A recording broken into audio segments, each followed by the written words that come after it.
माननीय अध्यक्ष महोदय, ബഹുമാന്യനായ സ്പീക്കർ സാർ, मैं രാഷ്ട്രപതിയുടെ പ്രസംഗത്തിന്മേലുള്ള നന്ദി പ്രമേയത്തിനുള്ള കടപ്പാട് അറിയിക്കാനാണ് ഞാൻ ഉദ്ദേശിക്കുന്നത്. धन्यवाद प्रस्ताव पर माननीय राष्ट्रपति जी ने നവ ഇന്ത്യയെക്കുറിച്ചുള്ള വീക്ഷണം രാഷ്ട്രപതി തന്റെ പ്രസംഗത്തിൽ അവതരിപ്പിച്ചു.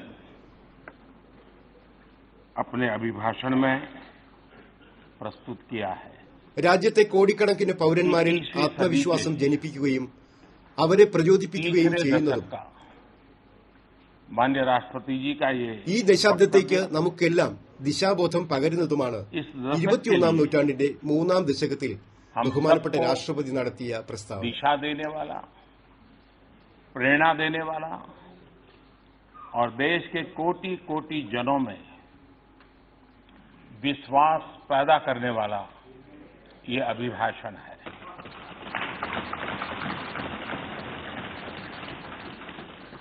इस चर्चा में ഈ ചർച്ചയിൽ അനുഭവ സമ്പന്നരായ ബഹുമാനപ്പെട്ട അംഗങ്ങൾ അവരവരുടെ വീക്ഷണങ്ങൾ ഫലപ്രദമായി അവതരിപ്പിച്ചു. ചർച്ച സമ്പുഷ്ടമാക്കാൻ ഓരോരുത്തരും അവരവരുടേതായ രീതിയിൽ ശ്രമിച്ചു. अपनी अपनी बातें प्रस्तुत की हैं, अपने अपने विचार रखे हैं. चर्चा को समृद्ध करने का हर किसी ने अपने तरीके से प्रयास किया है. श्रीमान अधीर रंजन चौधरी जी, प्रोफेसर सौगत राय जी, डॉक्टर शशि थरूर जी,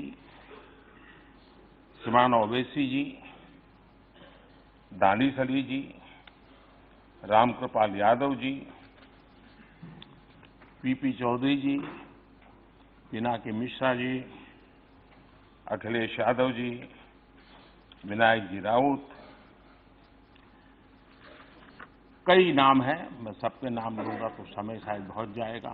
എല്ലാവരുടെയും പേരുകൾ പറയാൻ ഏറെ സമയം വേണ്ടിവരും. अपने तरीके से എല്ലാവരും അവരവരുടെ വീക്ഷണങ്ങൾ അവരവരുടേതായ രീതിയിൽ അവതരിപ്പിച്ചിട്ടുണ്ട് എന്നാണ് ഞാൻ പറയുന്നത്. लेकिन एक स्वर ये उठा है, എന്നാൽ എല്ലാ കാര്യങ്ങളും ചെയ്യാൻ ഗവൺമെന്റിന് എന്താണ് ഇത്രയും തിടുക്കമെന്ന ചോദ്യം ഉയർന്നു വന്നിട്ടുണ്ട്. जल्दी क्या है, എന്താണ് ഈ കാര്യങ്ങളെല്ലാം ഒരുമിച്ച് ചെയ്യാൻ കാരണം? सब चीजें एक साथ क्यों कर रहे हैं?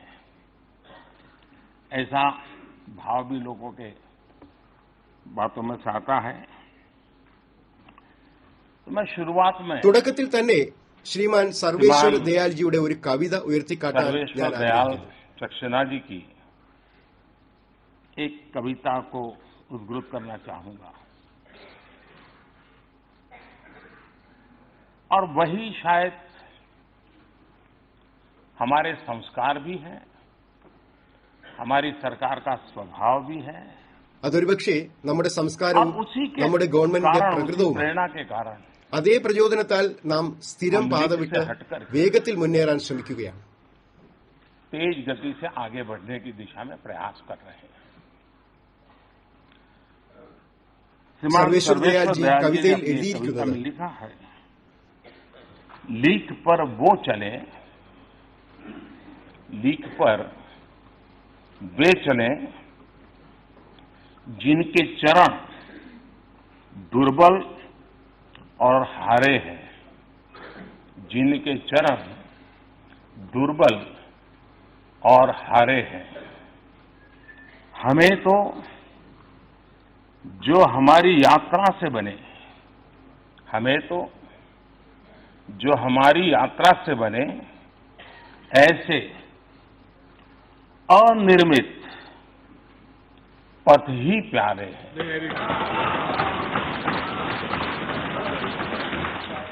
माननीय अध्यक्ष जी, ആദരണീയനായ സ്പീക്കർ, ഇപ്പോൾ ജനങ്ങൾ ഗവൺമെന്റിനെ മാറ്റിയിരിക്കുന്നു എന്ന് മാത്രമല്ല അവരുടെ താൽപര്യങ്ങൾ മാറിയിരിക്കുന്നു എന്ന് വേണം കരുതാൻ. പുതിയ വീക്ഷണവുമായി പ്രവർത്തിക്കാനുള്ള ആഗ്രഹം നിമിത്തം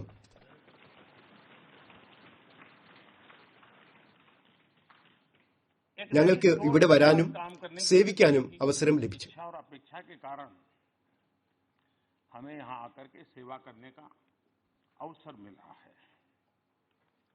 लेकिन अगर हम ഞങ്ങൾ പഴയ പാത തന്നെ പിന്തുടരുകയും तरीके से നിങ്ങൾ നടന്ന വഴി തന്നെ ഉപയോഗപ്പെടുത്തുകയും നിങ്ങളുടെ രീതി തന്നെ പിന്തുടരുകയും ചെയ്തിരുന്നുവെങ്കിൽ उसी रास्ते से चलते 70 വർഷം കൊണ്ടും 370-ാം വകുപ്പ് റദ്ദാക്കാൻ സാധിക്കുമായിരുന്നില്ല. शायद 70 साल के बाद भी इस देश में से आर्टिकल 370 नहीं है। आप ही के तौर പഴയ രീതിയിൽ തന്നെ തുടരുകയായിരുന്നുവെങ്കിൽ മുസ്ലിം സ്ത്രീകളെ പേടിപ്പിക്കുന്ന മുത്തലാഖ് ഇപ്പോഴും നിലനിൽക്കുമായിരുന്നു. 3 तलाक ഞങ്ങൾ നിങ്ങളുടെ പാത പിന്തുടർന്നിരുന്നുവെങ്കിൽ പ്രായപൂർത്തിയാകാത്തവർ ബലാത്സംഗത്തിന് ഇരയായാൽ പ്രതി വധശിക്ഷയ്ക്ക് വിധേയനാകുന്ന നിയമം ഉണ്ടാകുമായിരുന്നില്ല. फांसी की सजा का कानून नहीं बना. ഞങ്ങൾ നിങ്ങളുടെ ചിന്ത പിന്തുടർന്നിരുന്നുവെങ്കിൽ सोच के साथ चलते രാമജന്മഭൂമി ഇപ്പോഴും തർക്കവിഷയമായി തുടർന്നേനെ. आज भी विवादों में रहती. अगर आप ही की सोच होती, अगर നിങ്ങളുടെ സമീപനം വെച്ച് കർത്താർപൂർ ഇടനാഴി ഒരിക്കലും യാഥാർത്ഥ്യമാകുമായിരുന്നില്ല. साहब कॉरिडोर कभी नहीं बन पाता. अगर आप നിങ്ങളുടെ സമീപനവും വഴികളും മാത്രമായിരുന്നു ഉണ്ടായിരുന്നതെങ്കിൽ ഇന്ത്യക്ക് ഒരിക്കലും ബംഗ്ലാദേശ് അതിർത്തി പ്രശ്നം പരിഹരിക്കാൻ സാധിക്കുമായിരുന്നില്ല. कभी नहीं सुना. ആദരണീയനായ സ്പീക്കർ,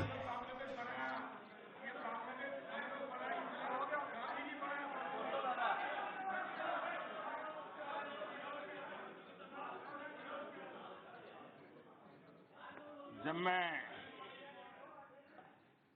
ബഹുമാന്യനായ സ്പീക്കറെ കാണുകയും ശ്രദ്ധിക്കുകയും ചെയ്യുമ്പോൾ ആദ്യമായി കിരൺ റിജിജു ജിയെ അഭിനന്ദിക്കുകയാണ്. किरण रिजिजू की കാരണം बधाई देता हूं,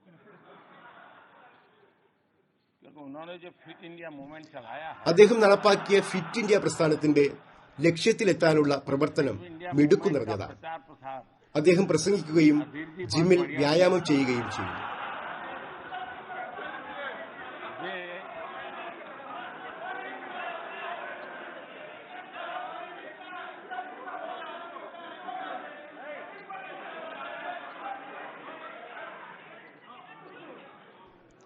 ഇത് ഫിറ്റ് ഇന്ത്യക്ക് പ്രോത്സാഹനമേകുന്നു എന്നതിനാൽ ഇതിനെ പ്രോത്സാഹിപ്പിക്കുന്ന അംഗങ്ങൾക്കെല്ലാം നന്ദി അറിയിക്കുന്നു.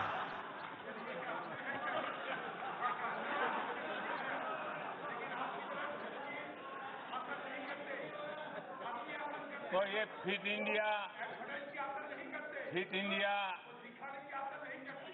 इंडिया को बल देने के लिए, उसका प्रचार प्रसार करने के लिए मैं माननीय सदस्य का धन्यवाद करता हूं.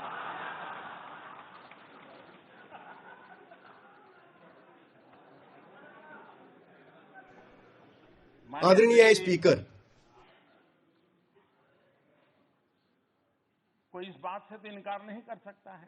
വെല്ലുവിളികളെ നേരിടാൻ രാജ്യം ഓരോ നിമിഷവും ശ്രമിക്കുകയായിരുന്നു എന്നത് ആർക്കും നിഷേധിക്കാൻ കഴിയുകയില്ല. लोहा लेने के लिए हर पल कोशिश करता रहा है. വെല്ലുവിളികളെ ഗൗരവത്തോടെ രാജ്യം വീക്ഷിക്കാതിരുന്ന ശീലവും ഉണ്ടായിരുന്നു. വെല്ലുവിളികളെ തിരഞ്ഞെടുക്കാൻ സാധിക്കാത്തവരെയും നാം കണ്ടിട്ടുണ്ട്. देश ने देखी है. എന്നാൽ ഇന്ന് ലോകം ഇന്ത്യയിൽ നിന്നും പ്രതീക്ഷിക്കുന്നത് എന്താണ്? നാം വെല്ലുവിളികൾ കാണാൻ തയ്യാറാകാതെ വന്നാൽ ऐसे लोगों को നാം ധൈര്യം പുലർത്താതിരിക്കുകയും എല്ലാവരെയും കൂടെ കൂട്ടാനുള്ള ശ്രമം വർദ്ധിപ്പിക്കാതെയും ഇരുന്നാൽ ഒട്ടേറെ പ്രശ്നം രാജ്യം ഏറെക്കാലം നേരിടേണ്ടി വന്നേക്കാം. ആദരണീയനായ സ്പീക്കർ, ഇതിനുശേഷം കോൺഗ്രസിന്റെ പാത നാം പിന്തുടരുകയാണെങ്കിൽ വിദേശ സ്വത്തുക്കളെ സംബന്ധിച്ചുപോലുള്ള നിയമത്തിന് രാജ്യം 50 വർഷത്തിനിപ്പുറവും കാത്തിരിക്കേണ്ടി വരും. अगर हम 35 വർഷത്തിന് ശേഷവും രാജ്യത്തിന് പുതുതലമുറ പോർ വിമാനത്തിനായി കാത്തിരിക്കേണ്ടി വരും. तो शायद देश को 28 വർഷത്തിന് ശേഷവും ബിനാമി വസ്തു നിയമം പ്രാബല്യത്തിൽ വരില്ല. अरसे तक जूझना पड़ा. 20 വർഷത്തിന് ശേഷവും ചീഫ് ഓഫ് ഡിഫൻസ് സ്റ്റാഫ് നിയമിക്കപ്പെടില്ല. अगर कांग्रेस के रास्ते हम चलते तो 50 साल के बाद भी शत्रु संपत्ति कानून का इंतजार देश को करते रहना पड़ेगा.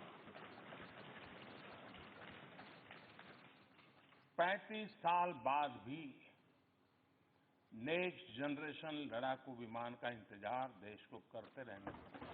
ആദരണീയ സ്പീക്കർ, പുതിയ വഴികളിൽ വികല നയങ്ങളിൽ നിന്ന് വിട്ടുനിൽക്കാനുള്ള ഉദ്ദേശ ലക്ഷ്യമാണ് ഞങ്ങളുടെ ഗവൺമെന്റിന്റെ ഗതിവേഗത്തിന് പിന്നിൽ.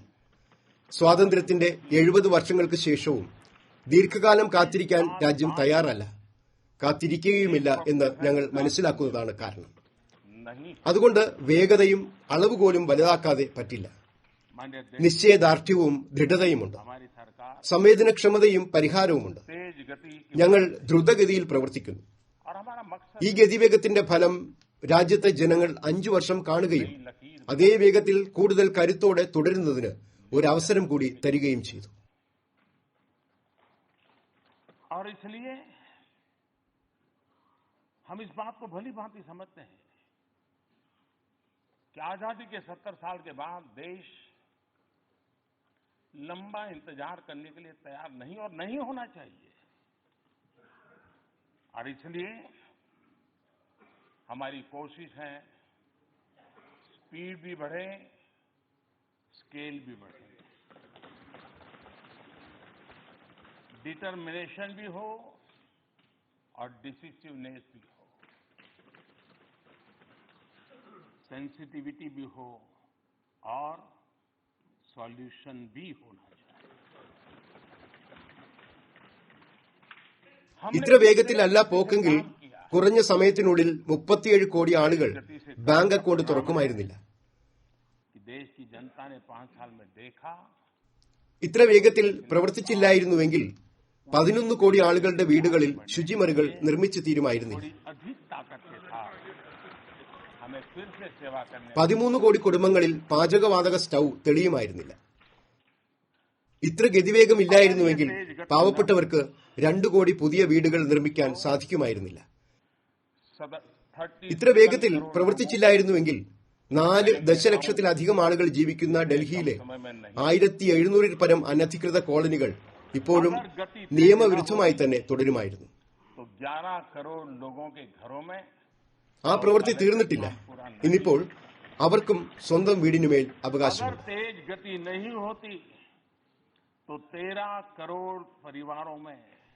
ആദരണീയനായ അധ്യക്ഷൻ, വടക്ക് കിഴക്കൻ മേഖലയും ഇവിടെ ചർച്ച ചെയ്യപ്പെടുകയുണ്ടായി.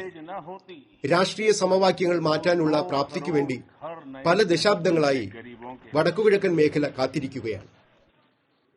अगर तेज गति नहीं होती तो लंबे अरसे से अटके हुए दिल्ली की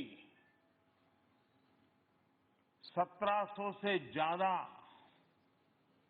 अवैध कॉलोनियां, 40 लाख से अधिक लोगों की जिंदगी जो अधर में लटकी हुई थी, वो काम पूरा नहीं होता. आज उन्हें उनका अपने घर का हक भी मिल गया. രാഷ്ട്രീയ മാനദണ്ഡങ്ങൾ അനുസരിച്ച് തീരുമാനങ്ങൾ എടുക്കുമ്പോൾ ആ മേഖല എല്ലായ്പ്പോഴും പാർശ്വവൽക്കരിക്കപ്പെട്ടില്ലായിരുന്നുവെങ്കിൽ ഈ സ്ഥിതി ഉണ്ടാകുമായിരുന്നില്ല. ഞങ്ങളെ സംബന്ധിച്ചിടത്തോളം വടക്കുകിഴക്കൻ മേഖല വോട്ടിന്റെ അടിസ്ഥാനത്തിൽ അളക്കേണ്ട ഒരു പ്രദേശമല്ല. രാജ്യത്തിന്റെ ഐക്യത്തിനും അഖണ്ഡതയ്ക്കും ഒപ്പം നിൽക്കുന്ന ഒരു വിദൂര മേഖലയുടെ സാധ്യതകൾ കൂടി രാജ്യത്തിന്റെ മികച്ച ഭാവിക്കും വികസനത്തിനും വേണ്ടി ശരിയായി വിനിയോഗിക്കണം എന്നാണ് ജനങ്ങൾ ആഗ്രഹിക്കുന്നത്. राजनीतिक तराजू से जब निर्णय होते रहे तो हमेशा ही वो क्षेत्र उपेक्षित रहा. हमारे लिए नॉर्थ ईस्ट അവിടെ ജീവിക്കുന്ന ഓരോ പൌരന്റെയും മഹത്തായ വിശ്വാസത്തിനൊപ്പം മുന്നേറാനുള്ള നമ്മുടെ അധ്വാനമാണ് ഇത്.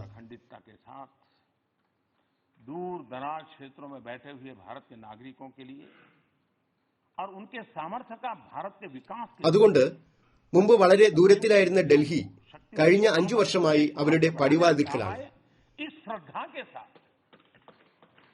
മന്ത്രി സ്ഥിരമായി ഓഫീസ് സന്ദർശിക്കുന്നു, ചെറുകിട പട്ടണങ്ങളിൽ രാത്രി താമസിക്കുകയും ജനങ്ങളുമായി ആശയവിനിമയം നടത്തുകയും അവരുടെ വിശ്വാസം നേടുകയും ചെയ്യുന്നു.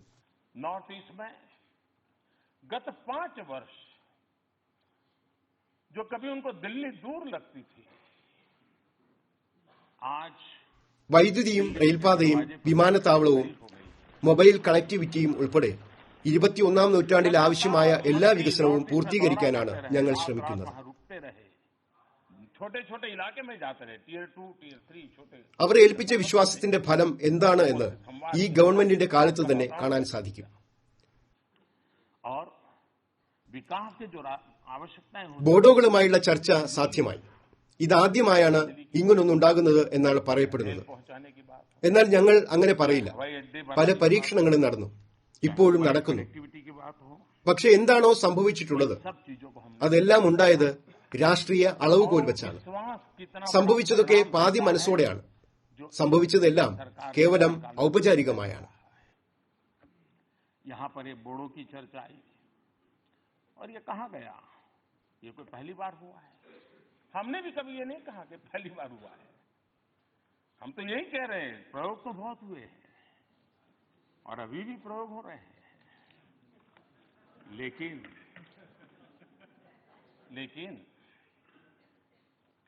जो कुछ भी हुआ राजनीतिक तराजू से लेखा जोखा करके किया गया. അതുകൊണ്ട് കരാറുകൾ കടലാസുകളിൽ മാത്രം ജീവിച്ചു. ഞങ്ങൾ കരാറുകൾ ആവർത്തിച്ച് പ്രചരിപ്പിക്കാൻ ശ്രമിക്കുന്നില്ല, പക്ഷേ ഞങ്ങൾ കഠിനാധ്വാനം ചെയ്ത് പരിശ്രമിക്കുന്നു. എന്നാൽ ഇത്തവണ കരാറിന് ഒരു അസാധാരണത്വമുണ്ടായി. മുഴുവൻ സായുധ സംഘങ്ങളും യോജിച്ചു വന്നു.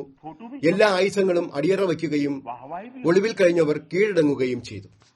बड़े गौरव के साथ आज भी उसकी चर्चा भी हो रही है. लेकिन कागज पे किए गए समझौतों से इतने सालों के बाद भी बोडो समस्या का समाधान नहीं हुआ. 4000 से ज्यादा निर्दोष लोग मौत के घाट उतारे गए. अनेक प्रकार की एक्सटॉर्शन, 50 प्रकार की बीमारियां समाज जीवन को जो संकट में डाले, ऐसी होती चली गई. इस बार जो समझौता हुआ है वो एक प्रकार से नॉर्थ ईस्ट के लिए भी और देश में आर्म्स और हिंसा में विश्वास करने वालों के लिए സമാധാന ഉടമ്പടിയെക്കുറിച്ച് പറയാനുള്ള രണ്ടാമത്തെ കാര്യം, അതിനുശേഷം ബോഡോ പ്രശ്ന പരിഹാരവുമായി ബന്ധപ്പെട്ട് ആരും അവകാശവാദം ഉന്നയിച്ചില്ല എന്നതാണ്. വടക്കുകിഴക്കൻ മേഖലയിലാണ് ആദ്യം സൂര്യൻ ഉദിക്കുന്നത്. പക്ഷേ പ്രഭാതം വന്നെത്തിയില്ല. സൂര്യൻ വന്നിട്ടും ഇരുൾ നീങ്ങിയില്ല. ഇന്ന് എനിക്ക് പറയാൻ കഴിയും, പുതിയ ഒരു ഉദയം കൂടി വന്നെത്തിയിരിക്കുന്നു. പുതിയ ഒരു പ്രഭാതം കൂടി വന്നെത്തിയിരിക്കുന്നു. പുതിയ ഒരു വെളിച്ചം വന്നെത്തിയിരിക്കുന്നു. നിങ്ങൾ നിങ്ങളുടെ കണ്ണടകൾ മാറ്റിവെച്ചാൽ ആ വെളിച്ചം ദൃശ്യമാകും. പ്രസംഗമധ്യേ നിങ്ങൾ എനിക്ക് ഒരു ഇടവേള തന്നതിന് നിങ്ങളോട് വളരെയധികം നന്ദിയുണ്ട്. ഞാനൊരു പഴയ കഥ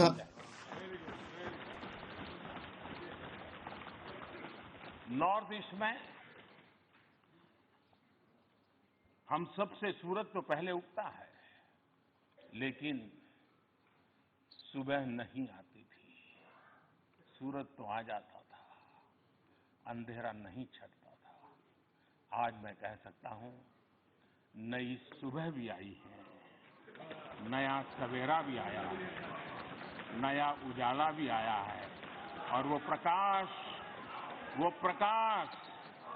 जब आप अपने चश्मे बदलोगे तब दिखाई देगा.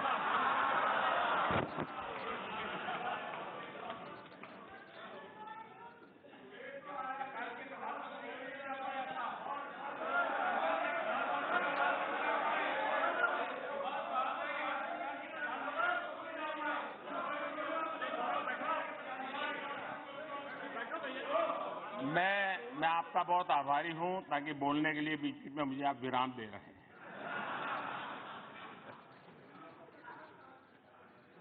कल यहां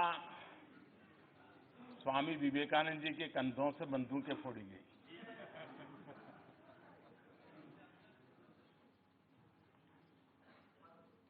आपने उसको रिकॉर्ड पर से निकाल दिया है, इसलिए मैं उल्लेख तो नहीं करूंगा.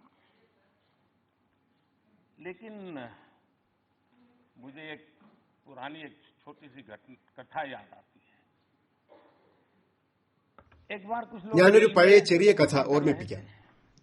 ഒരിക്കൽ കുറച്ച് ആളുകൾ പാളങ്ങളിൽ യാത്ര ചെയ്യുകയായിരുന്നു.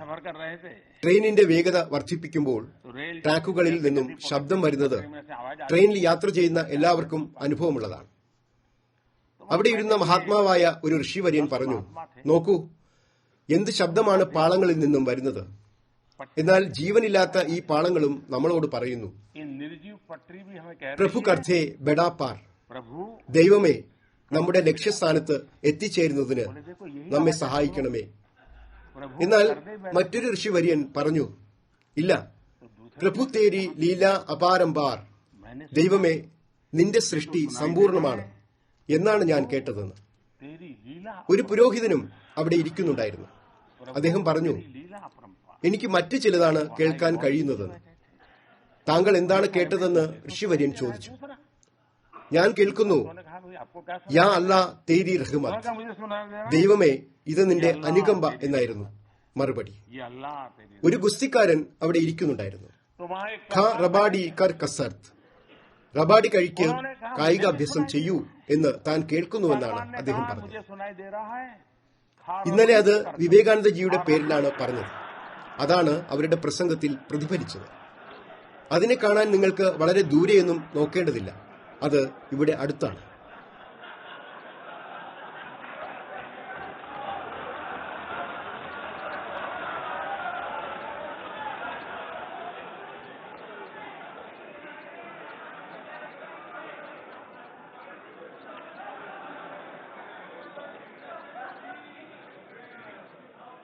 कल जो विवेकानंद जी के नाम से कहा गया,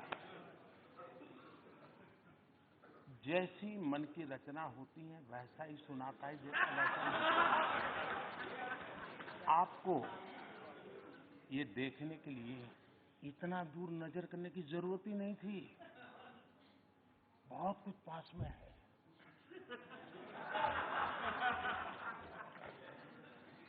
अपने लोगों को कहिए कि स्वामी जी से आपका तुलना ना करें। यही मैं कहता कि वो जो भी थे अभी नहीं कह रहा।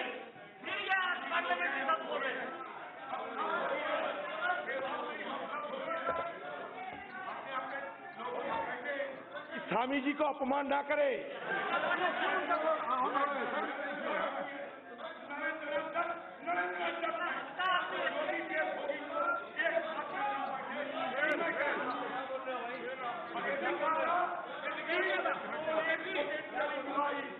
मानिए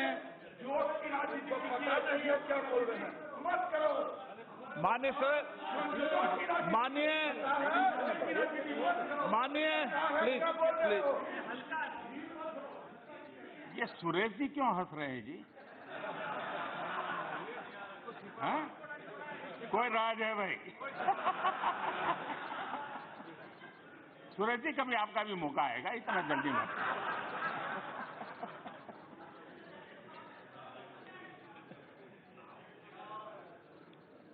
ആദരണീയനായ സ്പീക്കർ, കർഷകരെ സംബന്ധിച്ച് ഞാനൊരു ചർച്ച നടത്തിയിരുന്നു. നിരവധി സുപ്രധാനമായ പ്രവൃത്തികളും നിരവധി പുതിയ വഴികളും പുതിയ ചിന്തകളോടെ മുമ്പ് ചെയ്തു. बहुत से महत्वपूर्ण काम और बहुत से नए तरीके से, नई सोच के साथ पिछले दिनों किया गया है और माननीय राष्ट्रपति जी ने अपने अभिभाषण में उसका जिक्र भी किया है।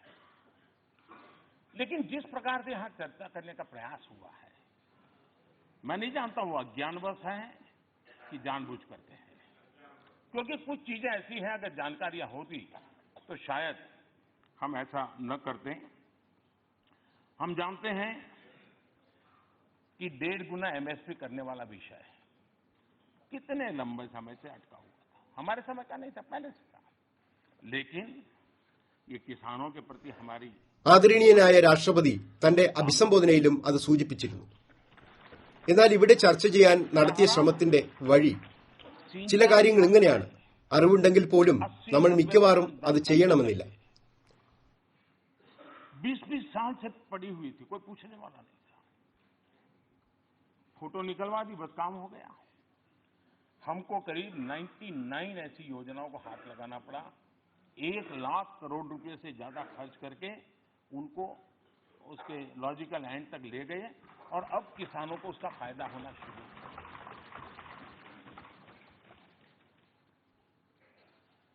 നമുക്കറിയാം 1.5 മണിക്കൂർ എന്നത് മറ്റൊരു വിഷയമാണ്. प्रधानमंत्री फसल बीमा എത്ര നേരം അത് കുടുങ്ങിപ്പോകും?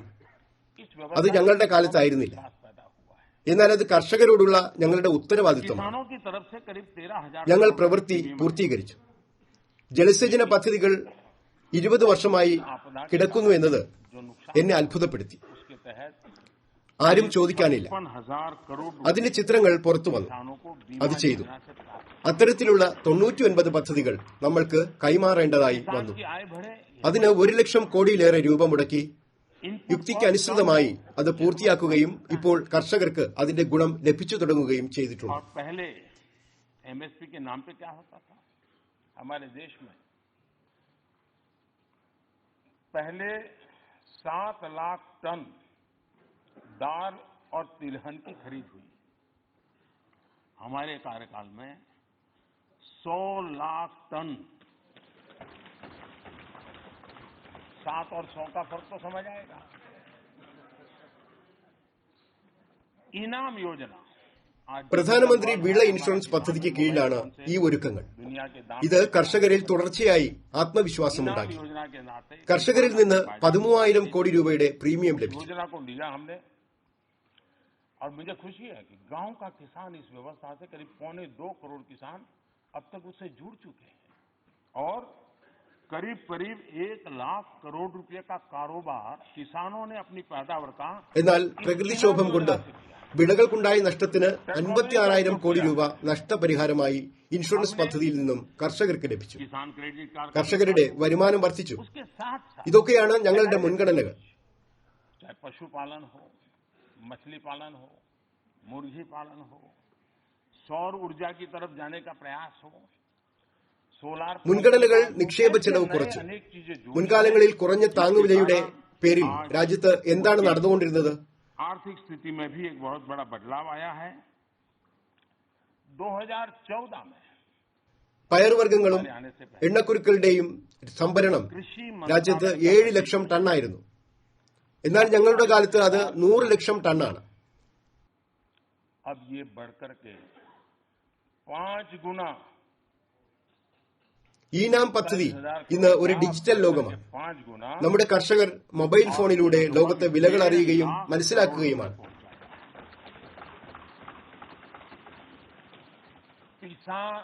पीएम किसान सम्मान योजना ഈ നാം പദ്ധതിയിലൂടെ കർഷകർക്ക് അവരുടെ ചരക്കുകൾ വിപണിയിൽ വിൽക്കാം. ഇന്ന് വരെ 1.75 കോടി കർഷകർ ഈ പദ്ധതിയിൽ ചേർന്നുവെന്നതിൽ ഞാൻ ആഹ്ലാദവാനാണ്. खाते में ट्रांसफर हो चुके हैं. कोई बिचौलिया नहीं, कोई फाइलों की झंझट नहीं, एक क्लिक दबाया पैसे पहुंच गए. लेकिन मैं जरूर यहां माननीय सदस्यों से आग्रह करूंगा कि राजनीति करते रहिए, करनी भी चाहिए क्योंकि मैं जानता हूं आपकी तकलीफ, लेकिन क्या हम राजनीति करने के लिए किसानों के हितों के साथ खिलवाड़ करेंगे? मैं उन माननीय सदस्यों से विशेष आग्रह करूंगा ഈ നാം പദ്ധതിയിലൂടെ കർഷകർ 1 ലക്ഷം കോടി രൂപയുടെ വ്യാപാരവും നടത്തി.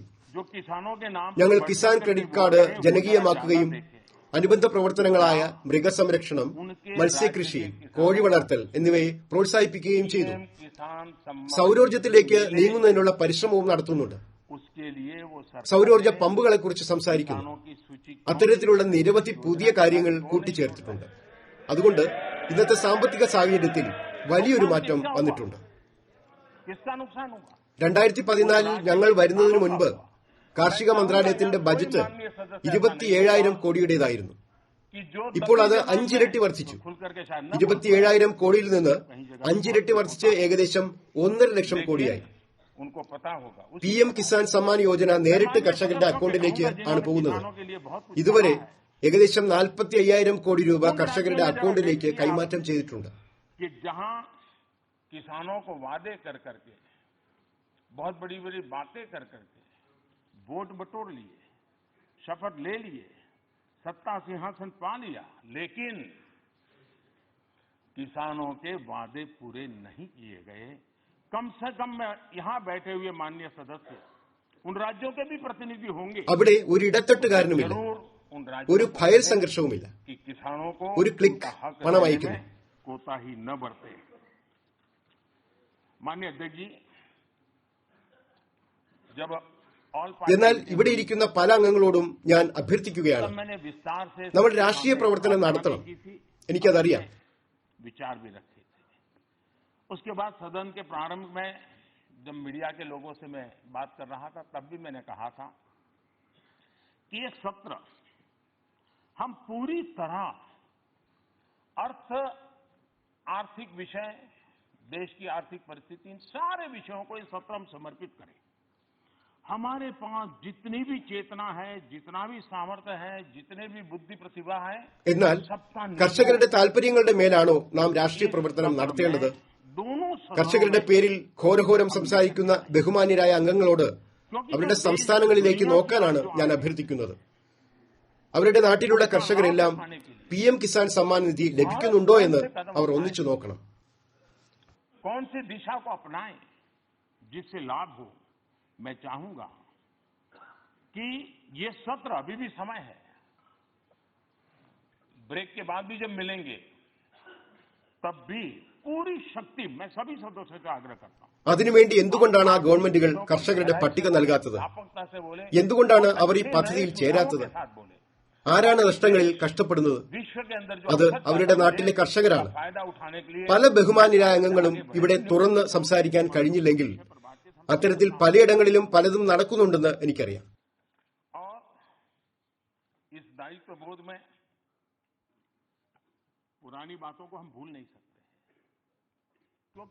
അവർക്കും അതേ രീതിയിൽ തന്നെ അതൊക്കെ അറിയാം. എന്നോട് സംസാരിക്കുമ്പോൾ ആ ബഹുമാന്യരായ അംഗങ്ങൾ പലതും പറയാറുണ്ട്. കർഷകർക്ക് വലിയ വർത്തമാനങ്ങളുടെ വാഗ്ദാനങ്ങൾ നൽകി വോട്ടുകൾ ശേഖരിച്ച് അധികാരം നിലനിർത്തിയെങ്കിലും കർഷകർക്ക് നൽകിയ വാഗ്ദാനങ്ങൾ പാലിക്കപ്പെടുന്നില്ല. സത്യപ്രതിജ്ഞ ചെയ്യുന്നു, അധികാരം ഏറ്റെടുക്കുന്നു, എന്നാൽ കർഷകർക്ക് നൽകിയ വാഗ്ദാനം മാത്രം സാക്ഷാത്കരിക്കപ്പെടുന്നില്ല. അത്തരം സംസ്ഥാനങ്ങളിലേക്ക് നോക്കൂ. അത്തരം സംസ്ഥാനങ്ങളുടെ പ്രതിനിധികളായി ഇവിടെ ഇരിക്കുന്ന ബഹുമാന്യരായ അംഗങ്ങളെങ്കിലും കുറഞ്ഞപക്ഷം കർഷകർക്ക് തങ്ങളുടെ അധികാരം നൽകുന്നതിന് ഒരു മടിയും കാട്ടരുതെന്ന് അത്തരം സംസ്ഥാനങ്ങളോട് പറയണം.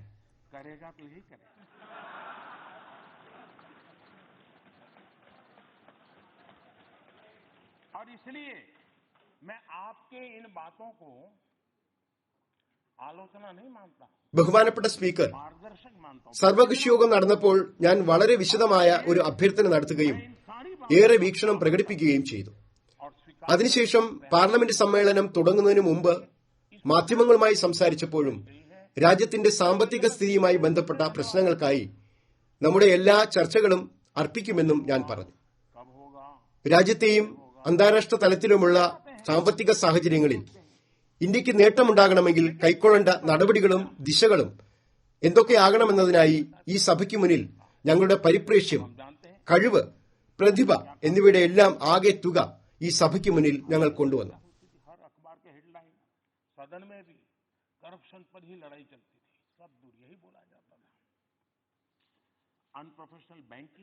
ഈ സമ്മേളനം തുടരുന്നതുവരെയും അവധിക്ക് ശേഷം വീണ്ടും നമ്മൾ കണ്ടുമുട്ടുമ്പോഴും പുതിയ നിർദ്ദേശങ്ങൾ ഉൾപ്പെടെ നമ്മൾ സമഗ്രമായി സംസാരിക്കണമെന്നാണ് എനിക്ക് എല്ലാ അംഗങ്ങളോടും പറയാനുള്ളത്.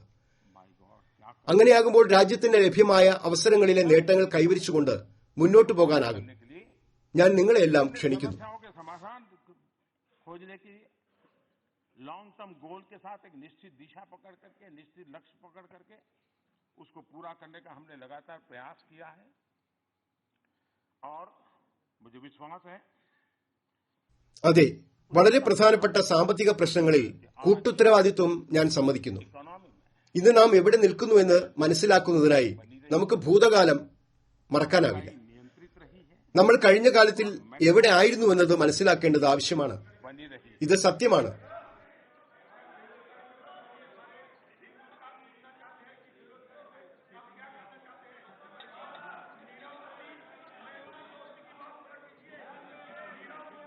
എന്നാൽ നമ്മുടെ ബഹുമാന്യരായ അംഗങ്ങൾ പറയും, എന്തുകൊണ്ട് ഇത് സംഭവിച്ചില്ല, എപ്പോഴാണോ ഇത് സംഭവിക്കുന്നത്, എങ്ങനെ ഇത് സംഭവിച്ചു എന്നൊക്കെ ചോദിക്കും. നിങ്ങൾ വിമർശിക്കും, എന്നാൽ വിമർശിക്കുകയാണെന്ന് നിങ്ങൾ സമ്മതിക്കില്ല എന്ന് ചില ആളുകൾക്ക് തോന്നാറുണ്ട്. നിങ്ങൾ എന്നെ മനസ്സിലാക്കി എന്നതിൽ എനിക്ക് സന്തോഷമുണ്ട്. എന്തെങ്കിലും സംഭവിക്കണമെങ്കിൽ അയാൾ അത് ചെയ്യണമെന്ന് നിങ്ങൾക്ക് വിശ്വാസമുണ്ട്. അതുകൊണ്ട് ഇതിനെയൊന്നും ഞാനൊരു വിമർശനമായി എടുക്കുന്നില്ല.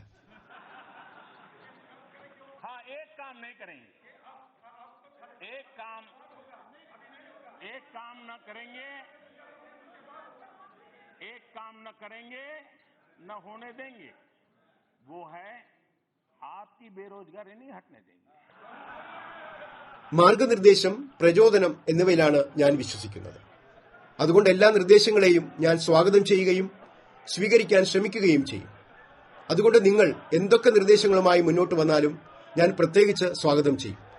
എന്തുകൊണ്ടിത് സംഭവിച്ചില്ല, സംഭവിക്കുമ്പോൾ എങ്ങനെ ഇത് സംഭവിക്കുന്നു എന്നൊക്കെ നല്ല പോയിന്റുകൾ തന്നെയാണ്. നമ്മളെല്ലാം രാജ്യത്തെക്കുറിച്ച് ചിന്തിക്കുന്നു. എന്നാൽ ഭൂതകാലത്തെ ഒഴിവാക്കിക്കൊണ്ട് വർത്തമാനകാലത്തെ സമഗ്രമാക്കാനാവില്ല.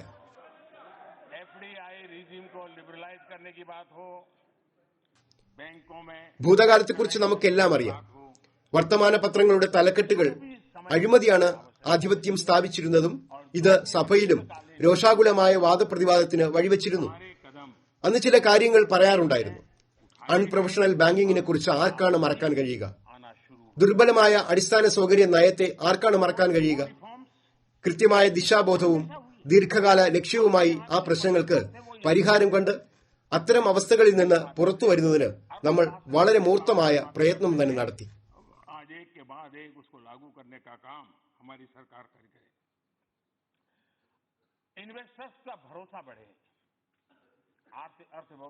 ഇന്ന് ധനക്കമ്മി നിയന്ത്രിച്ചതും നാണ്യപ്പെരുപ്പത്തിന് കടിഞ്ഞാണിട്ടതും മാക്രോ എക്കണോമിക്സ് സ്ഥിരതയുണ്ടായതും ആ പരിശ്രമങ്ങളുടെ ഫലമാണെന്ന് ഞാൻ വിശ്വസിക്കുന്നു. നിങ്ങൾ നിങ്ങളുടെ വിശ്വാസം എന്നിൽ ഉറപ്പിച്ചുവെന്നതിൽ ഞാൻ നിങ്ങളോട് നന്ദിയുള്ളവനാണ്.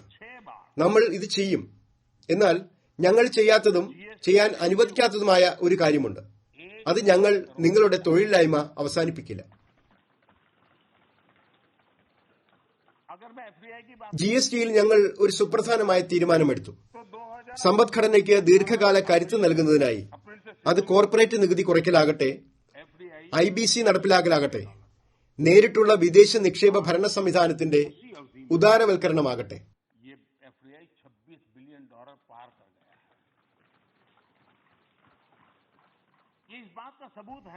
അല്ലെങ്കിൽ ബാങ്കുകളുടെ മൂലധനവൽക്കരണമാകട്ടെ, അങ്ങനെ വേണ്ട എല്ലാ നടപടികളും നമ്മുടെ ഗവൺമെന്റ് കൈക്കൊള്ളുന്നുണ്ട്. ഈ നടപടികളിലൂടെ കൈവരിച്ച നേട്ടങ്ങൾ നമുക്ക് കാണാം. നിങ്ങളുടെ ഗവൺമെന്റിലെ വിദഗ്ധരും സാമ്പത്തിക വിദഗ്ധരും വിശദമായി ചർച്ച ചെയ്യുകയും എന്നാൽ ഒരിക്കലും നടപ്പാക്കാതിരിക്കുകയും ചെയ്ത എല്ലാ പരിഷ്കാരങ്ങളും ഞങ്ങളുടെ ഗവൺമെന്റ് നടപ്പിലാക്കുന്നുണ്ട്.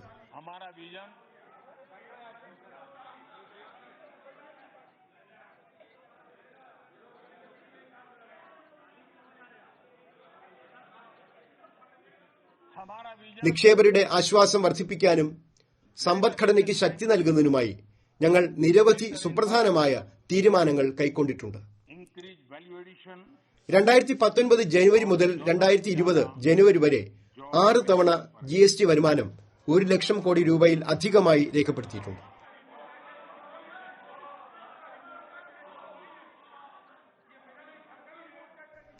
നേരിട്ടുള്ള വിദേശ നിക്ഷേപത്തെക്കുറിച്ച് ഞാൻ സംസാരിക്കുകയാണെങ്കിൽ 2019 ഏപ്രിലിനും സെപ്റ്റംബറിനും ഇടയിൽ അത് $22 ബില്യൺ ആണ്. വിദേശ നിക്ഷേപകർക്ക് രാജ്യത്തും സമ്പദ്ഘടനയിലുമുള്ള ആത്മവിശ്വാസം വർദ്ധിച്ചു എന്നതിന്റെ സൂചനയാണിത്. സാമ്പത്തിക രംഗത്ത് അതിരുകളില്ലാത്ത അവസരങ്ങളാണുള്ളത്. വിദേശ നിക്ഷേപകരുടെ വിശ്വാസമാണിത്. അതുകൊണ്ട് അവർ ഇവിടെ നിക്ഷേപിക്കാൻ വരുന്നു. പലതരത്തിലുള്ള ഊഹാപോഹങ്ങൾ പരക്കുമ്പോഴും അവർ ഇവിടെ നിക്ഷേപിക്കാൻ വരുന്നുവെന്നത് വലിയ നേട്ടമാണ്.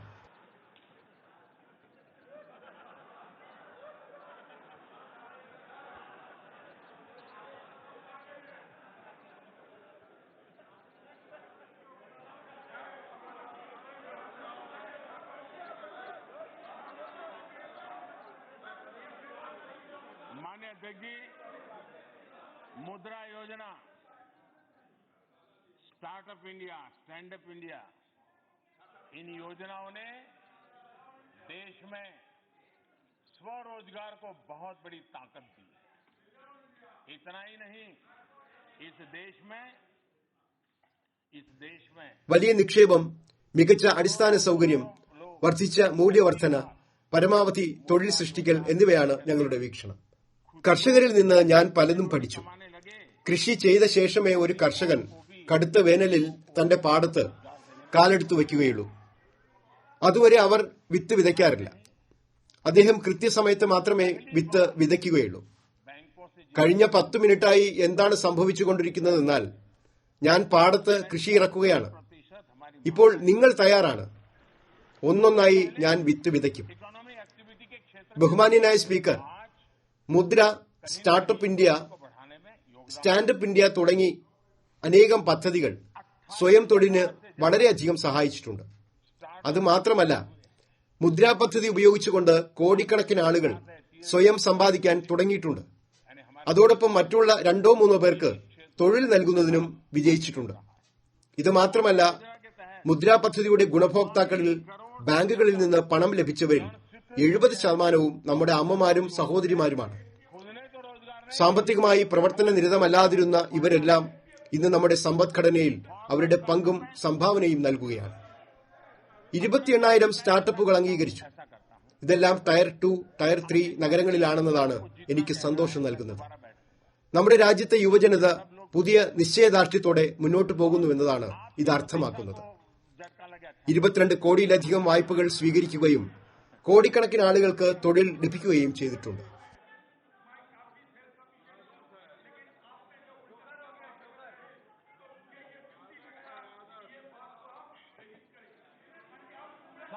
साल की देश की राजनीति ऐसी रही है कि कोई कांग्रेसी सेल्फ सफिशिएंट नहीं हो सकता, ऐसा हो ही नहीं सकता.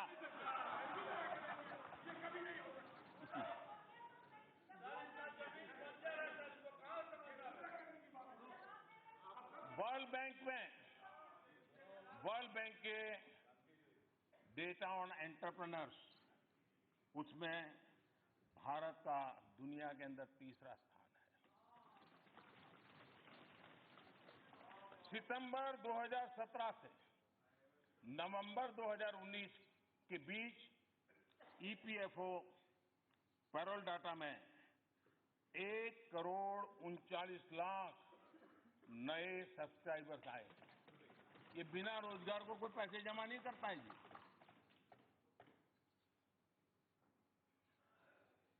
मैंने कांग्रेस के एक नेता का कल घोषणा पत्र सुना. उन्होंने घोषणा की है कि 6 महीने में मोदी സംരംഭകത്വം സംബന്ധിച്ച ലോകബാങ്ക് വിവരങ്ങളുടെ അടിസ്ഥാനത്തിൽ ഇന്ത്യയ്ക്ക് 3ാം സ്ഥാനമാണുള്ളത്. 2017 നവംബറിനും 2019 സെപ്റ്റംബറിനുമിടയിൽ 1.49 കോടി പുതിയ വരിക്കാർ ഇപിഎഫ്ഒ നെറ്റ് പേറോളിൽ ചേർന്നിട്ടുണ്ട്. തൊഴിലില്ലാതെ അവരാരും പണം നിക്ഷേപിക്കില്ല. ഇന്നലെ ഞാനൊരു കോൺഗ്രസ് നേതാവിന്റെ പ്രസംഗം ശ്രദ്ധിച്ചിരുന്നു. 6 മാസത്തിനകം മോദിയെ ജനങ്ങൾ വടികൊണ്ട് അടിക്കുമെന്നാണ് അദ്ദേഹം പറഞ്ഞത്. അത് ബുദ്ധിമുട്ടേറിയതായതുകൊണ്ടാണ് അതിന് 6 മാസം വേണ്ടി വരുമെന്നത് സത്യമാണ്. 6 മാസം നല്ലതാണ്. അടുത്ത 6 മാസത്തേക്ക് ഞാൻ എന്റെ സൂര്യ നമസ്കാരത്തിനുള്ള സമയം വർദ്ധിപ്പിക്കാൻ തീരുമാനിച്ചിട്ടുണ്ട്. കഴിഞ്ഞ 20 വർഷമായി ഞാൻ ഈ അധിക്ഷേപങ്ങൾ കേട്ടുകൊണ്ടിരിക്കുന്നു. വടികളെ താങ്ങാൻ കഴിയുന്ന തരത്തിൽ സൂര്യ നമസ്കാരത്തിലൂടെ ഞാൻ എന്റെ പുറം ഭാഗം ശക്തിപ്പെടുത്തും. മുൻകൂട്ടി തന്നെ അത് പ്രഖ്യാപിച്ചതിൽ ഞാൻ നന്ദിയുള്ളവനാണ്. അടുത്ത 6 മാസം എന്റെ വ്യായാമ ദിനചര്യകൾ വർദ്ധിപ്പിക്കുന്നതിന് എനിക്ക് ആവശ്യമായ സമയം ലഭിക്കും. ബഹുമാനപ്പെട്ട സ്പീക്കർ, വ്യവസായം 4.0-നും ഡിജിറ്റൽ സമ്പദ്ഘടനയ്ക്കും കോടിക്കണക്കിന് തൊഴിലുകൾ സൃഷ്ടിക്കുന്നതിനുള്ള സാധ്യതകളുണ്ട്.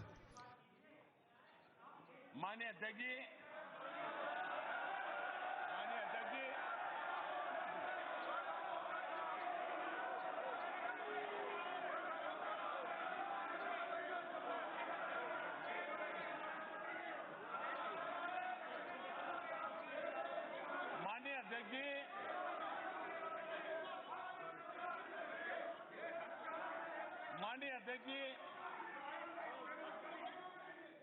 मैं 30-40 मिनट से बोल रहा था, लेकिन करंट पहुंचते पहुंचते इतनी देर लगी.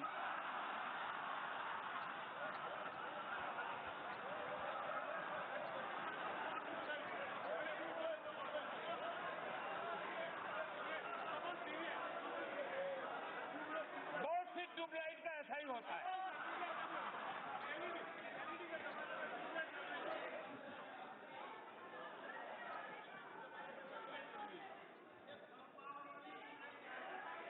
माननीय अध्यक्ष जी,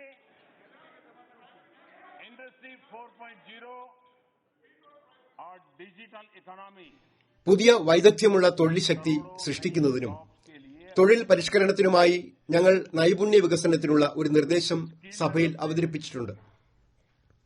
മറ്റ് നിരവധി നിർദ്ദേശങ്ങൾ വേറെയുമുണ്ട്. രാജ്യത്ത് തൊഴിലവസരങ്ങൾ സൃഷ്ടിക്കുന്നതിന് തടസ്സമുണ്ടാകാതിരിക്കാനായി സഭ അത് പരിഗണിക്കുമെന്ന് ഞാൻ വിശ്വസിക്കുന്നു.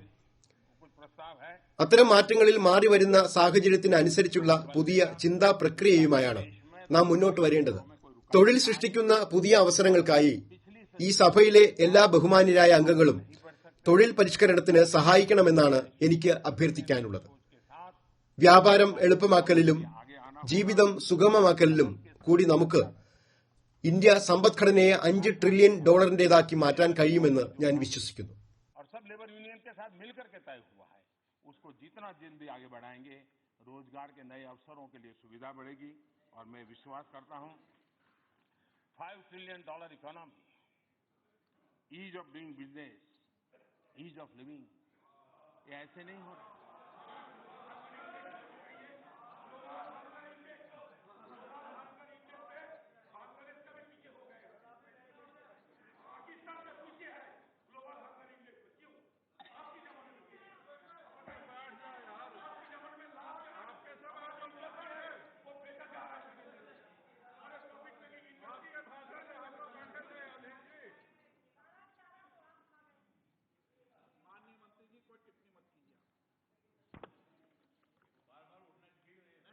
माननीय अध्यक्ष जी,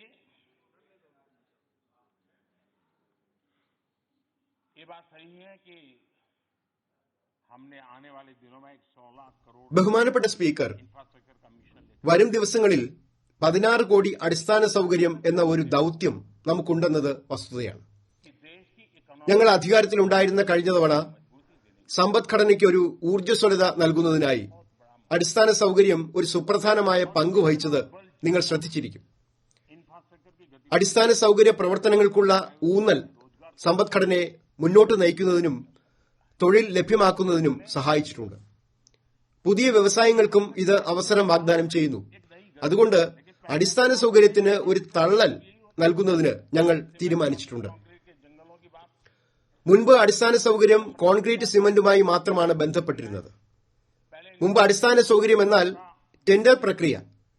ഇടത്തരക്കാരൻ അടിസ്ഥാന സൗകര്യത്തെക്കുറിച്ച് എന്തെങ്കിലും ചർച്ച നടന്നാൽ ജനങ്ങൾ ഒരു ചതി മണത്തിരുന്നു.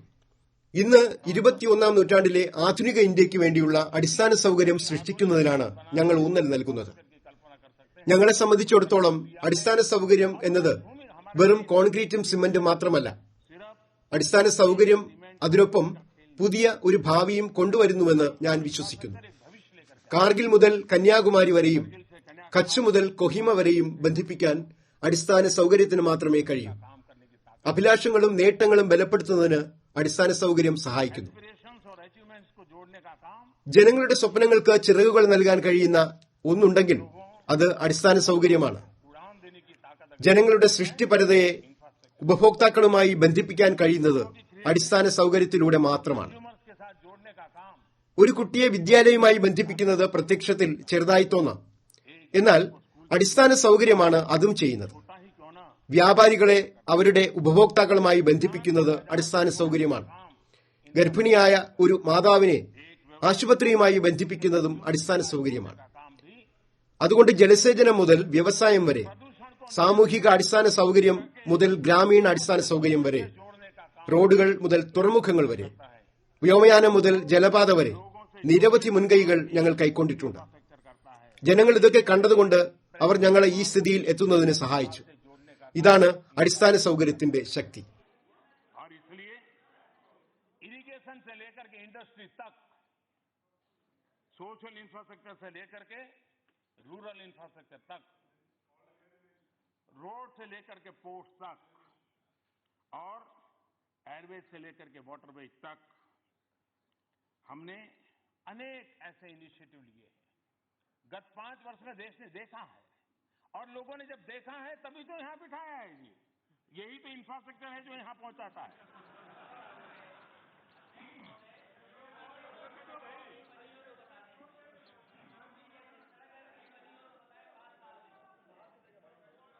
यूपी की जनता ने बता दिया है जी।